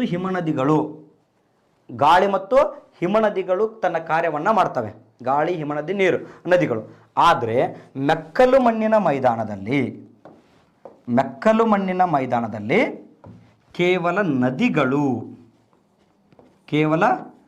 ನದಿಗಳು ನೋಡ್ರಿ, ನದಿಗಳು ಹರಿದುಕೊಂಡು ಅಥವಾ ಹರಿತಾ ಬರುವ ಫ್ಲೋ ಆಗ್ತಾ ಹಲವಾರು ಸೂಕ್ಷ್ಮ ಕಣಗಳನ್ನು ತೆಗೆದುಕೊಂಡು ಬಂದು ಡೆಪೋಸಿಷನ್ ಮಾಡ್ತವೆ. ಹಲವಾರು ಸೂಕ್ಷ್ಮ ಕಣಗಳನ್ನು ತೆಗೆದುಕೊಂಡು ಬಂದು ಒಂದು ಬೃಹತ್ತಾಗಿರ್ತಕ್ಕಂಥ ಪ್ರದೇಶದಲ್ಲಿ ಡೆಪೋಸಿಷನ್ ಮಾಡ್ತವೆ. ಈ ಡೆಪೋಸಿಷನ್ ಮಾಡಿ ಏನಾಗುತ್ತಪ್ಪ ಅಂತಂದರೆ ಒಂದು ವಿಸ್ತಾರವಾದ ಮೈದಾನ ನಿರ್ಮಾಣ ಆಗುತ್ತಾ. ಈ ಮೈದಾನವನ್ನು ಮೆಕ್ಕಲು ಮಣ್ಣಿನ ಮೈದಾನ ಅಂತೇಳಿ ಕರಿತೀವಿ. ಯಾವ ಮೈದಾನ? ಮೆಕ್ಕಲು ಮಣ್ಣಿನ ಮೈದಾನ ಅಂತೇಳಿ ಕರಿತೀವಿ. ಫಾರ್ ಎಕ್ಸಾಂಪಲ್, ಉದಾಹರಣೆಗಾಗಿ ನೋಡೋದಾದರೆ, ಸೊ ಉತ್ತರ ಭಾರತದಲ್ಲಿ ಸೊ ಮೆಕ್ಕಲು ಮಣ್ಣಿನ ಒಂದು ಮೈದಾನ ಪ್ರದೇಶವನ್ನು ನಾವು ನೋಡಬೇಕು ಅಂತಂದರೆ ಉತ್ತರ ಭಾರತದಲ್ಲಿ ನದಿಗಳು ಹರಿದುಕೊಂಡು ಬರಬೇಕಾದ್ರೆ ಸೊ ನಾವು ಉತ್ತರ ಭಾರತದಲ್ಲಿ ನದಿ ವ್ಯವಸ್ಥೆಯನ್ನು ಕಾಣ್ತೀವಿ. ಉತ್ತರ ಭಾರತದಲ್ಲಿ ಪ್ರಮುಖವಾಗಿ 3 ನದಿ ವ್ಯವಸ್ಥೆಯನ್ನು ಕಾಣ್ತೀವಿ. ಯಾವ 3 ನದಿ ವ್ಯವಸ್ಥೆಗಳು? ಒಂದು ಗಂಗಾ ನದಿ ವ್ಯವಸ್ಥೆ ಅಂತೇಳಿ ಕರಿತೀವಿ. ಓಕೆ, ಸೊ ಈ ಒಂದು ಪ್ರದೇಶದಲ್ಲಿ, ಈ ಒಂದು ಭಾಗದಲ್ಲಿ, ಓಕೆ, ಸೊ ಈ ಭಾಗವನ್ನು ನಾವೆಂತ ಕರಿತೀವಿ? ಉತ್ತರದ ಮಹಾಮೈದಾನ ಅಂಥೇಳಿ ಕರಿತೀವಿ. ಯಾವುದನ್ನು? ಈ ಒಂದು ಭಾಗವನ್ನು ಉತ್ತರದ ಮಹಾಮೈದಾನ ಅಂತೇಳಿ ಕರಿತೀವಿ. ಹೌದಾ? ಸೊ ಈ ಪ್ರದೇಶವನ್ನು ಯಾಕೆ ನಾವು ಉತ್ತರದ ಮಹಾಮೈದಾನ ಅಂತೇಳಿ ಕರಿತೀವಿ ಅಂದರೆ, ಇಲ್ಲಿಂದ ಸಿಂಧೂ ನದಿ ಆಗಿರ್ಬೋದು, ಆ ಸಿಂಧೂ ನದಿ ಮತ್ತು ಅದರ ಉಪನದಿಗಳು, ನೆಕ್ಸ್ಟು ಈ ಕಡೆಯಿಂದ ಗಂಗಾ ನದಿ. ಯಾವ ನದಿ? ಗಂಗಾ ನದಿ ಮತ್ತು ಅದರ ಉಪನದಿಗಳು. ನೆಕ್ಸ್ಟು ಈಶಾನ್ಯ ರಾಜ್ಯಗಳಲ್ಲಿ ಬ್ರಹ್ಮಪುತ್ರ ನದಿ. ಓಕೆ, ನೋಡ್ರಿ, ಸಿಂಧೂ ಮತ್ತು ಅದರ ಉಪನದಿಗಳು, ಗಂಗಾ ಮತ್ತು ಅದರ ಉಪನದಿಗಳು, ಬ್ರಹ್ಮಪುತ್ರ ಮತ್ತು ಅದರ ಉಪನದಿಗಳು. ಈ 3 ನದಿಗಳೇನು ಮಾಡ್ತಾವೆ ಅಂತಂದರೆ ಎತ್ತರದ ಹಿಮಾಲಯ ಪ್ರದೇಶದಿಂದ ವೇಗವಾಗಿ ಹರಿದುಕೊಂಡು ಬರ್ತವೆ. ಯಾವಾಗ ಎತ್ತರದ ಹಿಮಾಲಯ ಪ್ರದೇಶದಿಂದ ವೇಗವಾಗಿ ಹರಿದುಕೊಂಡು ಬರ್ತಾವೋ ಆಗ ಸೊ ಬರಬೇಕಾದ್ರೆ ಹಲವಾರು ಶಿಲಾಚೂರುಗಳನ್ನು ತಮ್ಮ ಮೂಲಕ ತೆಗೆದುಕೊಂಡು ಬರ್ತವೆ. ಹಲವಾರು ಸಣ್ಣ ಶಿಲಾಚೂರುಗಳನ್ನು ತಮ್ಮ ಮೂಲಕ ತೆಗೆದುಕೊಂಡು ಬಂದು ಇಲ್ಲಿ ಕೆಳಗಡೆ ಪ್ಲೇನ್ ಮೈದಾನವನ್ನು ಪ್ರವೇಶ ಮಾಡಿದ ನಂತರ ವೇಗ ಕಡಿಮೆ ಆಗುತ್ತೆ. ಹೌದು, ವೇಗ ಕಡಿಮೆಯಾದ ತಕ್ಷಣ ಇಲ್ಲಿ ಶಿಲಾಚೂರುಗಳು ಸಂಚಯನಗೊಳ್ತಾ ಒಂದು ಬೃಹತ್ತಾಗಿರ್ತಕ್ಕಂತಹ ಉತ್ತರದ ಮಹಾ ಮೈದಾನ ನಿರ್ಮಾಣ ಆಗಿದೆ. ಇದು ಮೆಕ್ಕಲು ಮಣ್ಣನ್ನು ಹೊಂದಿದೆ. ಸೊ ನದಿಗಳು ತೆಗೆದುಕೊಂಡಿರ್ತಕ್ಕಂಥ ಮಣ್ಣು ಅಂತ ಕರಿತೀವಿ ನಾವು, ಮೆಕ್ಕಲು ಮಣ್ಣು ಅಂತೇಳಿ ಕರಿತೀವಿ. ಅತಿ ಫಲವತ್ತಾಗಿರ್ತಕ್ಕಂಥ ಮಣ್ಣು. ಹೀಗಾಗಿ ಉತ್ತರ ಮಹಾ ಮೈದಾನ ಗಂಗಾ ಮತ್ತು ಸಿಂಧೂ ನದಿ ಬಯಲು ಪ್ರದೇಶ ಅಂತೇಳಿ ಕರಿತೀವಿ. ಸಿಂಧು ಮತ್ತು ಗಂಗಾ ನದಿ, ಬ್ರಹ್ಮಪುತ್ರ ನದಿ ಬಯಲು ಪ್ರದೇಶ ಅಂತೇಳಿ ಕರಿತೀವಿ. ಈ ಪ್ರದೇಶದಲ್ಲಿ ಮೆಕ್ಕಲು ಮಣ್ಣಿನ ಮೈದಾನಗಳು ರಚನೆ ಆಗಿರೋದನ್ನು ಕಾಣ್ತೀವಿ ಅಂತಕ್ಕಂಥದ್ದು. ಸೊ ಅರ್ಥ ಆಗಿದೆ ಅಂತ ಅಂದ್ಕೊಂಡಿದ್ದೀನಿ. ನದಿಗಳು ಎತ್ತರ ಪ್ರದೇಶದಿಂದ ಹರಿದುಕೊಂಡು ಬರಬೇಕಾದ್ರೆ ಅವುಗಳ ಮೂಲಕ ಹಲವಾರು ಸೂಕ್ಷ್ಮ ಕಣಗಳನ್ನು ತೆಗೆದುಕೊಂಡು ಬರ್ತವೆ. ಆ ಸೂಕ್ಷ್ಮ ಕಣಗಳನ್ನು ತೆಗೆದುಕೊಂಡು ಬಂದು ವಿಸ್ತಾರವಾಗಿರ್ತಕ್ಕಂಥ ಪ್ರದೇಶದಲ್ಲಿ ಡೆಪೋಸಿಷನ್ ಮಾಡ್ತವೆ. ಸೊ ಅಂತಹ ಮೆಕ್ಕಲು ಮಣ್ಣಿನ ಮೈದಾನ ನಾವು ಅಂತ ಕರಿತೀವಿ ಅಲುವಿಯಲ್ ಪ್ಲೇನ್ ಅಂತೇಳಿ ಕರಿತೀವಿ, ಅಥವಾ ಮೆಕ್ಕಲು ಮಣ್ಣಿನ ಮೈದಾನ ಅಂಥೇಳಿ ಕರಿತೀವಿ. ಸೊ ಅತಿ ಪ್ರಮುಖ ಪ್ರಪಂಚದಲ್ಲಿ ಅತಿ ದೊಡ್ಡ ಮೆಕ್ಕಲು ಮಣ್ಣಿನ ಮೈದಾನ ಅಂದರೆ ಗಂಗಾ ಬ್ರಹ್ಮಪುತ್ರ ಮೈದಾನ ಅಥವಾ ಗಂಗಾ ನದಿ ಬಯಲು ಪ್ರದೇಶ ಅಂತೇಳಿ ಕರಿತೀವಿ. ಗಂಗಾ ನದಿ ಬಯಲು ಪ್ರದೇಶ. ಫಾರ್ ಎಕ್ಸಾಂಪಲ್, ಕೊಲಾರಡೋ ನದಿಯಿಂದ ನಿರ್ಮಿತವಾಗಿರ್ತಕ್ಕಂಥ ಪ್ಲೇನ್ ಇದೆ, ಕೊಲಾರಡೋ ಪ್ಲೇನ್ ಅಂತೇಳಿ ಕರಿತೀವಿ. ನೆಕ್ಸ್ಟ್ ಅಮೆಜಾನ್ ಪ್ಲೇನ್, ಅಮೆಜಾನ್ ನದಿಯಿಂದ ನಿರ್ಮಿತವಾಗಿರುವ ಮೆಕ್ಕಲು ಮಣ್ಣಿನ ಪ್ರದೇಶ ಇದೆ. ಅದೇ ರೀತಿ ಸೊ ನೈಲ್ ನದಿ ಅಂತ ಕರಿತೀವಿ, ಪ್ಲೇನ್ ಅಂತೇಳಿ ಕರಿತೀವಿ. ಆದರೆ ಅತಿ ಉತ್ಕೃಷ್ಟವಾಗಿರ್ತಕ್ಕಂತಹ ಅತಿ ಹೆಚ್ಚು ಜನಸಂಖ್ಯೆಯನ್ನು ಹೊಂದಿರತಕ್ಕಂತಹ ಒಂದು ನದಿ ಮೆಕ್ಕಲು ಮಣ್ಣಿನ ಮೈದಾನ ಯಾವುದಪ್ಪ ಅಂದರೆ ಅದು ಗಂಗಾ ನದಿ ಮೈದಾನ ಅಂತೇಳಿ ಕರಿತೀವಿ. ಓಕೆ, ಸಿಂಧು, ಗಂಗಾ ಮತ್ತು ಬ್ರಹ್ಮಪುತ್ರ ನದಿಗಳಿಂದ ಈ ಉತ್ತರ ಮಹಾಮೈದಾನ ನಿರ್ಮಿತ ಆಗಿದೆ ಅಂತೇಳಿ ಕರಿತೀವಿ. ಸೊ ಇದು ಮೆಕ್ಕಲು ಮಣ್ಣಿನ ಮೈದಾನಕ್ಕೆ ಇರ್ತಕ್ಕಂತಹ ಒಂದು ಏನಪ್ಪ ಅಂತಂದರೆ ವಿವರಣೆ ಅಂತೇಳಿ ಕರಿತೀವಿ. ನೆಕ್ಸ್ಟ್ ಯಾವುದಪ್ಪ ಅಂತಂದರೆ ಹಿಮನದಿ ಮೈದಾನ. ಯಾವ ಮೈದಾನ? ಹಿಮನದಿ ಮೈದಾನ. ಏನು ಸರ್ ಹಿಮನದಿ? ಸೊ ಹಿಮನದಿ ಗ್ಲೇಷಿಯರ್ಸ್ ಅಂತೇಳಿ ಕರಿತೀವಿ, ಗ್ಲೇಷಿಯರ್ಸ್ ಅಥವಾ ಹಿಮನದಿಗಳು ಅಂತೇಳಿ ಕರಿತೀವಿ, ಗ್ಲೇಷಿಯರ್ಸ್ ಅಥವಾ ಹಿಮನದಿಗಳು ಅಂತೇಳಿ ಕರಿತೀವಿ. ಅಂದರೆ ಸೊ ಈಗ ಹಿಮಾಲಯ ಪರ್ವತ ಇದೆ. ಯಾವ ಪರ್ವತ? ಹಿಮಾಲಯ ಪರ್ವತ. ಸೊ ಹಿಮಾಲಯ ಪರ್ವತ ಹಿಮ ಆಲಯ ಅಂದರೆ ಹಿಮದಿಂದ ಆವೃತವಾಗಿರ್ತಕ್ಕಂಥ ಪ್ರದೇಶ ಅಥವಾ ಹಿಮಾಲಯ ಅಂತೇಳಿ ಕರಿತೀವಿ. ಅಲ್ಲಿ ಕಂಪ್ಲೀಟ್ ಏನೈತೆ ಐಸ್ ಇದೆ. ಅಂದರೆ ಇಲ್ಲಿರ್ತಕ್ಕಂಥ ನೀರು ಯಾವ ರೂಪದಲ್ಲಿದೆ? ಐಸ್ನ ರೂಪದಲ್ಲಿದೆ, ಹಿಮದ ರೂಪದಲ್ಲಿದೆ. ಸೊ ಹೀಗಾಗಿ ಈ ಹಿಮ ಏನಾಗುತ್ತೆ ಅಂತಂದರೆ ಓಕೆನಾ, ಹಿಮಾಲಯ ಪರ್ವತದಿಂದ ಬರ್ತಕ್ಕಂಥ ಹಿಮ ಕರಗಿ ಏನಾಗುತ್ತಪ್ಪ ಅಂದ್ರೆ ನದಿಗಳ ರೂಪದಲ್ಲಿ ಹರಿತೈತಿ. ಓಕೆ, ಹಿಮ ಕರಗಿ ನದಿಗಳ ರೂಪದಲ್ಲಿ ಹರಿತೈತಿ. ಅಂದರೆ ಕಂಪ್ಲೀಟ್ ಕರಗಲ್ಲ, ಹಿಮನೇ ಸ್ವಲ್ಪ ಭಾಗ ಏನಾಗತ್ತಾ ಮೂವ್ ಆಗತ್ತಾ. ಸೊ ಹಿಮ ಕುಸಿಯೋದು ಬೇರೆ. ಸೊ ಕನ್ಫ್ಯೂಷನ್ ಆಗಕ್ಕೆ ಹೋಗ್ಬೇಡ್ರಿ. ಈಗ ಕೆಲವೊಂದು ಕಡೆ ನೋಡ್ರಿ ಹಿಮಪಾತ ಆಕೈತಿ ಅಂತ ಹೇಳ್ತಾರೆ, ಹಿಮ ಕುಸಿತೈತಿ, ಅದು ಹವೆಲಾಂಚಸ್ ಅಂತೇಳಿ ಕರಿತೀವಿ. ಹಿಮ ಕುಸಿಯೋದಂದ್ರೆ ಏನ್ರಿ? ಹವೆಲಾಂಚಸ್ ಅಂತೇಳಿ ಕರಿತೀವಿ. ಅರ್ಥ ಆಯ್ತಾ? ಆದರೆ ಹಿಮ ಬೀಳೋದದು. ಆದರೆ ಹಿಮ ನದಿಗಳು ಅಂತ ಬಂದಾಗ ಹಿಮ ಏನಾಗುತ್ತಪ್ಪ ಅಂದರೆ ಒಂದು ಪ್ರದೇಶದಿಂದ ಇನ್ನೊಂದು ಪ್ರದೇಶ ನದಿಯ ಥರ ಮೂವ್ ಆಗುತ್ತಾ, ಅದನ್ನು ಹಿಮ ನದಿಗಳು ಅಂತೇಳಿ ಕರಿತೀವಿ. ಅದ್ರೊಳಗೆ ಏನಾಗುತ್ತೆ ಅಂದರೆ ಈ ಹಿಮ ಬಂದು ಯಾವುದಾದ್ರೂ ಒಂದು ಪ್ರದೇಶದಲ್ಲಿ ಫ್ಲಾಟ್ ಆಗಿ ನಿರ್ಮಾಣ ಆಗುತ್ತೆ, ಅಂದರೆ ಕಂಪ್ಲೀಟ್ ಸ್ಟಾಪ್ ಆಗಿಬಿಡುತ್ತೆ. ಅಂದರೆ ವಿಶಾಲವಾಗಿರ್ತಕ್ಕಂತಹ ಒಂದು ಹಿಮದ ಪ್ಲೇನ್ ನಿರ್ಮಾಣ ಆಗುತ್ತಾ ಅಥವಾ ಒಂದು ಐಸ್ ಪ್ಲೇನ್ ನಿರ್ಮಾಣ ಆಗುತ್ತಾ. ಅರ್ಥ ಆಯ್ತಾ? ಸೊ ಮೇಲ್ಭಾಗದ ಎತ್ತರ ಪ್ರದೇಶದಿಂದ ಹಿಮ ಏನಾಗುತ್ತಪ್ಪ ಅಂತಂದರೆ ಸ್ವಲ್ಪ ಭಾಗ ಕರಗಿ ನಿಧಾನವಾಗಿ ನದಿಗಳ ರೂಪದಲ್ಲಿ ಕೆಳಗಡೆ ಬರ್ತೈತಿ. ಕೆಳಗಡೆ ಬಂದು ವಿಶಾಲ ಭೂಪ್ರದೇಶದಲ್ಲಿ ಏನಾಗುತ್ತೆ ಸಂಚಯನಗೊಂಡು ಡೆಪೋಸಿಷನ್ ಆಗಿ ಹಿಮದ ಒಂದು ಮೈದಾನ ನಿರ್ಮಾಣ ಆಗುತ್ತೆ ಅಂತೇಳಿ ಕರಿತೀವಿ. ನೋಡಿ, ಹವಲಂಚಸ್ ಬೆಳಗಡೆ ಬೇರೆ, ಹಿಮ ಕುಸಿಯೋದೇ ಬೇರೆ. ಮೊನ್ನೆ ಒಂದು ಸರ್ತಿ ಆಯಿತು, ಏನು ಐಸ್ ಬರ್ಸ್ಟ್ ಆಯಿತು ಗೊತ್ತೈತೆ. ಸೊ ಏನಪ್ಪ, ಋಷಿಕೇಶ ನದಿ ಕೇಳಿರ್ಬೋದು ನೀವು. ಉತ್ತರಾಖಂಡಲ್ಲಿ ಏನಾಯಿತು, ಋಷಿಕೇಶ ನದಿಯಿಂದ ಫ್ಲಡ್ ಉಂಟಾಗಿತ್ತು. ಬಹಳ ಏನಪ್ಪ ಅಂತಂದರೆ ಎಂತ ಕರಿತೀವಿ, ಹಾನಿಯನ್ನು ಉಂಟು ಮಾಡಿರ್ತಕ್ಕಂಥ ನದಿ ಋಷಿಕೇಶ ನದಿ. ಓಕೆ, ಸೊ ಅದ್ರ ಬಗ್ಗೆ ಮಾತಾಡ್ತೇನೆ ನಿಮ್ಗೆ ನಾನು. ಆ ಋಷಿಕೇಶ ನದಿಯಲ್ಲಿ ಆಗಿರೋದು ಬೇರೆ, ಅದು ಐಸ್ ಬಸ್ಟ್, ಹಿಮ ಸ್ಫೋಟ ಆಗಿರೋದು. ಯಾಕೆ ಹಿಮಸ್ಫೋಟ ಆಯಿತು ಅನ್ನೋದು ನೆಕ್ಸ್ಟಲ್ಲಿ ಹೇಳ್ತೇನೆ ನಿಮ್ಗೆ. ಅದು ನೆಕ್ಸ್ಟ್ ನದಿ ವ್ಯವಸ್ಥೆಗಳು ಬಂದಾಗ, ನದಿ ವ್ಯವಸ್ಥೆಗಳಲ್ಲಿ ಪ್ರತಿಯೊಂದು ನದಿ ವ್ಯವಸ್ಥೆ ಹೇಳ್ಬೇಕಾದ್ರೆ ಅದ್ರ ಬಗ್ಗೆ ಎಕ್ಸ್ಪ್ಲನೇಷನ್ ಕೊಡ್ತೀನಿ. ಸೊ ಹವೆಲಾಂಚಸ್ಗಳೇ ಬೇರೆ, ಸೊ ಹಿಮ ನದಿಗಳೇ ಬೇರೆ, ನೆಕ್ಸ್ಟು ಐಸ್ ಬಸ್ಟೇ ಬೇರೆ ಆಗಿರ್ತೈತಿ. ಅರ್ಥ ಆಗಿದೆ ಅಂತ ಅಂದ್ಕೊಂಡಿದ್ದೀನಿ. ಸೊ ಈ ರೀತಿ ಹಿಮಗಳ ಒಂದು ಸಂಚಯನದಿಂದ ನಿರ್ಮಿತವಾಗಿರುವ ಮೈದಾನ. ಇನ್ನು ಕೊನೆಯದಾಗಿ ನೋಡಿದ್ರೆ ಲೋಯಸ್ ಮೈದಾನ ಅಂಥೇಳಿ ಕರಿತೀವಿ. ಯಾವ ಮೈದಾನ? ಲೋಯಸ್ ಮೈದಾನ ಅಂಥೇಳಿ ಕರೀತಾರೆ. ಏನು ಸರ್ ಲೋಯಸ್ ಮೈದಾನ? ಈ ಲೋಯಸ್ ಮೈದಾನ ಅಂತ ಬಂದಾಗ ಯಾವುದನ್ನು ಲೋಯಸ್ ಮೈದಾನ ಅಂತೇಳಿ ಕರಿತೀವಿ ಅಂದರೆ, ಈಗ ವಿಶಾಲವಾಗಿರ್ತಕ್ಕಂತಹ ಮರುಭೂಮಿಗಳಿದಾವೆ. ಯಾವುದ್ರಿ? ಮರುಭೂಮಿಗಳು, ಡೆಸರ್ಟ್ಸ್ಗಳಿದ್ದಾವೆ. ಸೊ ಈ ಡೆಸರ್ಟ್ಸ್ಗಳಲ್ಲಿ ಗಾಳಿಯ ಕಾರ್ಯ ಅತಿ ವೇಗವಾಗಿರುತ್ತೆ. ಹೌದಾ? ಗಾಳಿಯ ಕಾರ್ಯ ಅತಿ ವೇಗವಾಗಿರುತ್ತೆ. ಯಾವಾಗ ಗಾಳಿಯ ಕಾರ್ಯ ಅತಿ ವೇಗವಾಗಿರ್ತೈತೋ ಆ ಗಾಳಿಗಳ ಜೊತೆಗೇನೆ ಸೂಕ್ಷ್ಮ ಕಣಗಳು ತೇಲ್ತಾ ಬರ್ತವೆ. ಗಾಳಿಯ ಕಾರ್ಯದಿಂದ ಸೂಕ್ಷ್ಮ ಕಣಗಳು ತೇಲ್ತಾ ಬಂದು ಮರುಭೂಮಿಗಳಲ್ಲಿ ವಿಶಾಲವಾಗಿರ್ತಕ್ಕಂತಹ ಮರಳಿನ ಮೈದಾನ ರಚನೆಯಾಗತ್ತಾ. ಮರಳಿನ ಕಣಗಳಿಂದ ವಿಶಾಲವಾಗಿರ್ತಕ್ಕಂಥ ಮೈದಾನ ರಚನೆ ಆಗುತ್ತಾ. ಇಲ್ಲಿ ಯಾವ ಕಾರ್ಯ ಅಂತ ಕೇಳ್ತಾನ? ಗಾಳಿಯ ಕಾರ್ಯ. ಯಾವ ಕಾರ್ಯ? ಗಾಳಿಯ ಕಾರ್ಯ ಅಂಥೇಳಿ ಕರಿತೀವಿ. ಸೊ ಈ ಗಾಳಿಯ ಕಾರ್ಯದಿಂದ ಬೃಹತ್ ಆಗಿರ್ತಕ್ಕಂತಹ ಒಂದು ಅಂದರೆ ಸೂಕ್ಷ್ಮ ಕಣಗಳು, ಮರಳಿನ ಕಣಗಳು ವಿಶಾಲವಾಗಿ ಮರುಭೂಮಿ ಪ್ರದೇಶದಲ್ಲಿ ಹಂಚಿಕೆ ಆಗಿರ್ತವೆ. ಸೊ ಅಂತಹ ಒಂದು ಮೈದಾನವನ್ನು ನಾವು ಲೋಯಸ್ ಮೈದಾನ ಅಂಥೇಳಿ ಕರಿತೀವಿ. ಏನು ಕರಿತೀವಿ? ಲೋಯಸ್ ಮೈದಾನ ಅಂಥೇಳಿ ಕರಿತೀವಿ. ಅರ್ಥ ಆಗಿದೆಯಾ? ಲೋಯಸ್ ಮೈದಾನ ಎಲ್ಲಿ ಕಂಡು ಬರುತ್ತೆ? ನಮಗೆ ಮರುಭೂಮಿಗಳಲ್ಲಿ ಕಂಡು ಬರ್ತೈತಿ. ಯಾವುದರ ಕಾರ್ಯದಿಂದ? ಗಾಳಿಯ ಕಾರ್ಯದಿಂದ. ಓಕೆ, ಮರುಭೂಮಿಯಲ್ಲಿ ಗಾಳಿಯ ಕಾರ್ಯದಿಂದ ಮರಳಿನ ಕಣಗಳು ವಿಶಾಲವಾಗಿ ಡೆಪೋಸಿಷನ್ ಆಗಿ ಸಂಚಯನಗೊಂಡು ನಿರ್ಮಿತವಾಗಿರ್ತಕ್ಕಂತಹ ಒಂದು ಮೈದಾನವನ್ನು ನಾವು ಲೋಯಸ್ ಮೈದಾನ ಅಂಥೇಳಿ ಕರಿತೀವಿ. ಲೋಯಸ್ ಮೈದಾನ ಅಂಥೇಳಿ ಕರಿತೀವಿ. ನೋಡಿರಿ, ಸೊ ಹಲವಾರು ರೀತಿಯಾಗಿರ್ತಕ್ಕಂತಹ ಮೈದಾನಗಳನ್ನು ಕಾಣ್ತೀವಿ. ಅದರಲ್ಲಿ ಪ್ರಪಂಚದಲ್ಲಿ ಹಲವಾರು ಮೈದಾನಗಳಿದ್ದಾವೆ. ಅದರಲ್ಲಿ ಅತಿ ಪ್ರಮುಖವಾಗಿರ್ತಕ್ಕಂಥ ಮೆಕ್ಕಲು ಮಣ್ಣಿನ ಮೈದಾನ ಬಗ್ಗೆ ಕೇಳ್ತಾನೆ, ನೆನಪಿಟ್ಕೊಡ್ರಿ. ಗಂಗಾ ನದಿ ಬಯಲು ಪ್ರದೇಶ ಅಂತೇಳಿ ಕರಿತೀವಿ. ಸೊ ಈ ರೀತಿ ನೋಡಿ, ಯಾವ ರೀತಿ ನದಿಗಳು ಹರಿದು ಬರ್ತಾವೋ ಈ ನದಿಗಳ ಒಂದು ತೀರದಲ್ಲಿ ಏನಾಗುತ್ತಪ್ಪ ಅಂತಂದರೆ ಸಣ್ಣ ಸಣ್ಣ ಸೂಕ್ಷ್ಮ ಕಣಗಳು ಸಂಚಯನಗೊಳ್ತವೆ. ಸಣ್ಣ ಸಣ್ಣ ಸೂಕ್ಷ್ಮ ಕಣಗಳು ಸಂಚಯನಗೊಂಡು ಮೆಕ್ಕಲು ಮಣ್ಣಿನ ಒಂದು ಪ್ರದೇಶ ಅಥವಾ ಮೈದಾನ ನಿರ್ಮಾಣ ಆಗುತ್ತೆ. ಅದರ ಬಗ್ಗೆ ಸೊ ಬಹಳ ಸತಿ ಪ್ರಶ್ನೆ ಕೇಳಿದ್ದಾನೆ. ಇದನ್ನು ಭಾರತದ ಹೃದಯ ಭಾಗ ಅಂತೇಳಿ ಕರಿತೀವಿ. ಉತ್ತರ ಮಹಾ ಮೈದಾನವನ್ನು ಎಂದು ಕರೀತಾರ? ಭಾರತದ ಹೃದಯ ಭಾಗ ಅಂತೇಳಿ ಕರೀತಾರೆ. ಯಾಕೆ ಅದನ್ನು ಹೃದಯ ಭಾಗ ಅಂತೇಳಿ ಕರೀತಾರೆ ಅಂದರೆ, ಸೊ ಭಾರತದ ಅತಿ ಹೆಚ್ಚಿನ ಜನಸಂಖ್ಯೆ ಕಂಡು ಬರ್ತೈತಿ. ಭಾರತದಲ್ಲಿರ್ತಕ್ಕಂಥ ಏನು ಜನಸಂಖ್ಯೆ ಇದೆ ಆ ಜನಸಂಖ್ಯೆಯಲ್ಲಿ ಅತಿ ಹೆಚ್ಚಿನ ಜನಸಂಖ್ಯೆಯನ್ನು ಹೊಂದಿರತಕ್ಕಂಥದ್ದು ಈ ಉತ್ತರ ಮಹಾಮೈದಾನ.